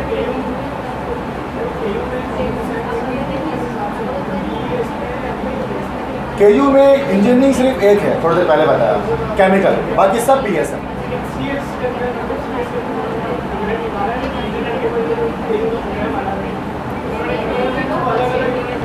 मैं बता रहा हूँ, समझ गया मैं। देखें केजू के अंदर कराची यूनिवर्सिटी बहुत बड़ी यूनिवर्सिटी है, मतलब कराची की सबसे बड़ी यूनिवर्सिटी है, बहुत फील्ड्स हैं। अब उसमें एक है UBIT, उमैर बादशाह इंस्टीट्यूट ऑफ टेक्नोलॉजी। केजू के अंदर एक बहुत बड़ी बिल्डिंग है, UBIT उसका नाम है, डिपार्टमेंट है, काफ़ी आपने देखा होगा उसको पिक्चर्स में। UBIT उमैर बादशाह इंस्टीट्यूट ऑफ टेक्नोलॉजी, ये 2 फील्ड ऑफर करते हैं। केजू ही है, कुछ बच्चे केजू कहते हैं, कुछ बच्चे UBIT कहते हैं, ठीक है।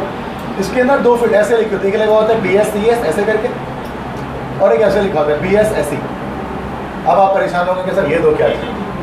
This is BS computer science, this is BS software engineering, लिखा हुआ इंजीनियरिंग के नाम में, but this is BS। Engineering की डिग्री हर वो डिग्री है जो पाकिस्तान इंजीनियरिंग काउंसिल PEC से एफिलेटेड है। ये डिग्री PEC से एफिलेटेड नहीं है डिग्री, PEC इस्लामाबाद में एक इदारा है जो इंजीनियरिंग की डिग्री उसको रजिस्टर कर रहा होता है। केजू के सिर्फ एक डिग्री इंजीनियरिंग की है जो केमिकल है, बस, और कोई डिग्री नहीं। सॉफ्टवेयर इंजीनियरिंग भी आपको NED में मिलेगी, फास्ट में मिलेगी। हाँ, अगर आप ये दोनों भी करते हैं ना तो बुरी नहीं है। कुछ बच्चों को बस अच्छा लगता है, नहीं मैं इंजीनियरिंग करनी है भाई, मैं कहता हूँ कोई फ़र्क नहीं पड़ता, ये करें, बहुत अच्छी पढ़ाई है UBIT में। जो इंजीनियर पढ़ रहे हो भैया आप ही पढ़ रहे हो, बस वो मैं बता रहा हूँ कि BS है, लेकिन ये PE नहीं है, PEC से एफिलेटेड नहीं है, बट इसके भी लोग अच्छी जॉब पर चले जाते हैं UBIT से। बेटा IBA के लिए आज का टेस्ट सेशन नहीं था। ECAT MCAT डिफरेंट है, IBA के लिए होता है BCAT, business college aptitude test, उसके क्राइटेरिया बिल्कुल डिफरेंट है। वहाँ इंग्लिश और मैथ्स आता है बस टेस्ट के अंदर, वो बहुत डिफरेंट है, उसके बारे में आज का सेशन नहीं है हमारा। IBA के लिए बिल्कुल डिफरेंट कोर्सेज होता है, उसकी क्लासेस भी अलग होती हैं, वो इस क्लास में आप उसकी तैयारी नहीं कर सकते, तो आज की क्लास में आप डिस्कस कर रहे हैं। सही है सर, जैसे कोई इंजीनियरिंग की फील्ड से कॉमर्स की फील्ड में जाना नहीं, कुछ नहीं। प्री इंजीनियरिंग की फील्ड मदर फील्ड है। इंजीनियरिंग की फील्ड मेडिकल के अलावा दुनिया के हर फील्ड में जा सकते हैं इंजीनियरिंग से। इंजीनियरिंग से आप कंप्यूटर साइंस में चले जाएँ, इंजीनियरिंग की दूसरी फील्ड में चले जाएँ, BS की फील्ड में चले जाएँ, कॉमर्स की फील्ड में चले जाएँ, सब रास्ते खुलेंगे डायरेक्टली। इसलिए हम कहते हैं ना बच्चों को प्री इंजीनियरिंग ले लें, मदर फील्ड होती है। जब आपने लिया होगा तो लोगों ने यही बोला होगा आपको स्कोप वाइड है, हर तरफ जा सकते हैं।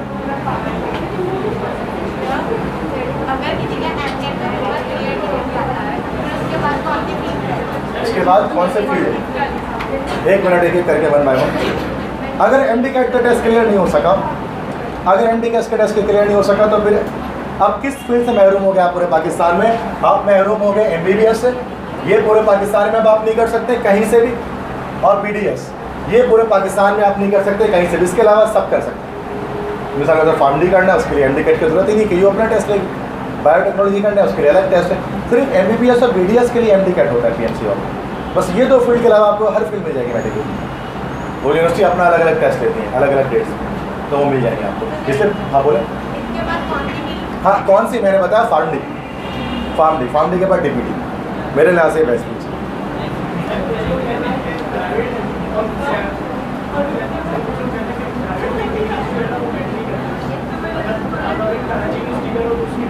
स्कोप का, हाँ सही है, ये अच्छा सवाल है।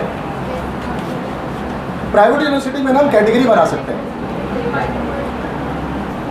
ऐसा नहीं कह सकते, मैंने एक साथ में नहीं बता सकता कि प्राइवेट यूनिवर्सिटीज़ बुरी है या अच्छी हैं। कुछ प्राइवेट यूनिवर्सिटीज़ गवर्नमेंट से अच्छी हैं, नस्ट जैसे सेमी गवर्नमेंट है लेकिन नस्ट NED से अच्छी है। फास्ट प्राइवेट है, उसकी पढ़ाई NED से अच्छी है। लेकिन कुछ प्राइवेट ही यूनिवर्सिटीज़ हैं, इकरा यूनिवर्सिटी है, कैसबिट है, इतनी अच्छी नहीं है, थोड़ी डाउन है, बुरी नहीं है, बट उसके मुकाबले में डाउन है। उसके बारे में लोग कह रहे होते हैं कि आप प्राइवेट नहीं जाओ गवर्नमेंट जाओ, सही है, इतनी सी बात। डिफरेंस क्या है? लेकिन NED के अंदर क्रीम बच्चे जाते हैं, मतलब कराची की पूरी क्रीम होती है ना, बेस्ट बच्चे जाते हैं। जब इंटरव्यू में लोग आते हैं ना, NED वाले बच्चे सामने बैठते हैं तो इंटरव्यू को पता होता है यार इसने बड़ी मेहनत की है, इसको तो जॉब दे सकते हैं। और अगर प्राइवेट यूनिवर्सिटी वाला आता है तो पता होता है कि इसकी परसेंटेज शायद पहले भी कमी होगी, पैसे देकर इसने पढ़ाई की है तो उसको इतना कहाँ आता होगा। तो बस ये मैटर होता है, ज़्यादा मैटर नहीं करता, थोड़ा सा मैटर करता है, बट करता है, थोड़ा सा करता है। बहुत बार प्राइवेट वाले गवर्नमेंट से अच्छी जॉब लेकर बैठ जाते हैं, हो जाता है, पॉसिबिलिटी है भी। बट मैं बता रहा हूँ कॉमन ऑब्जर्वेशन क्या लोगों को।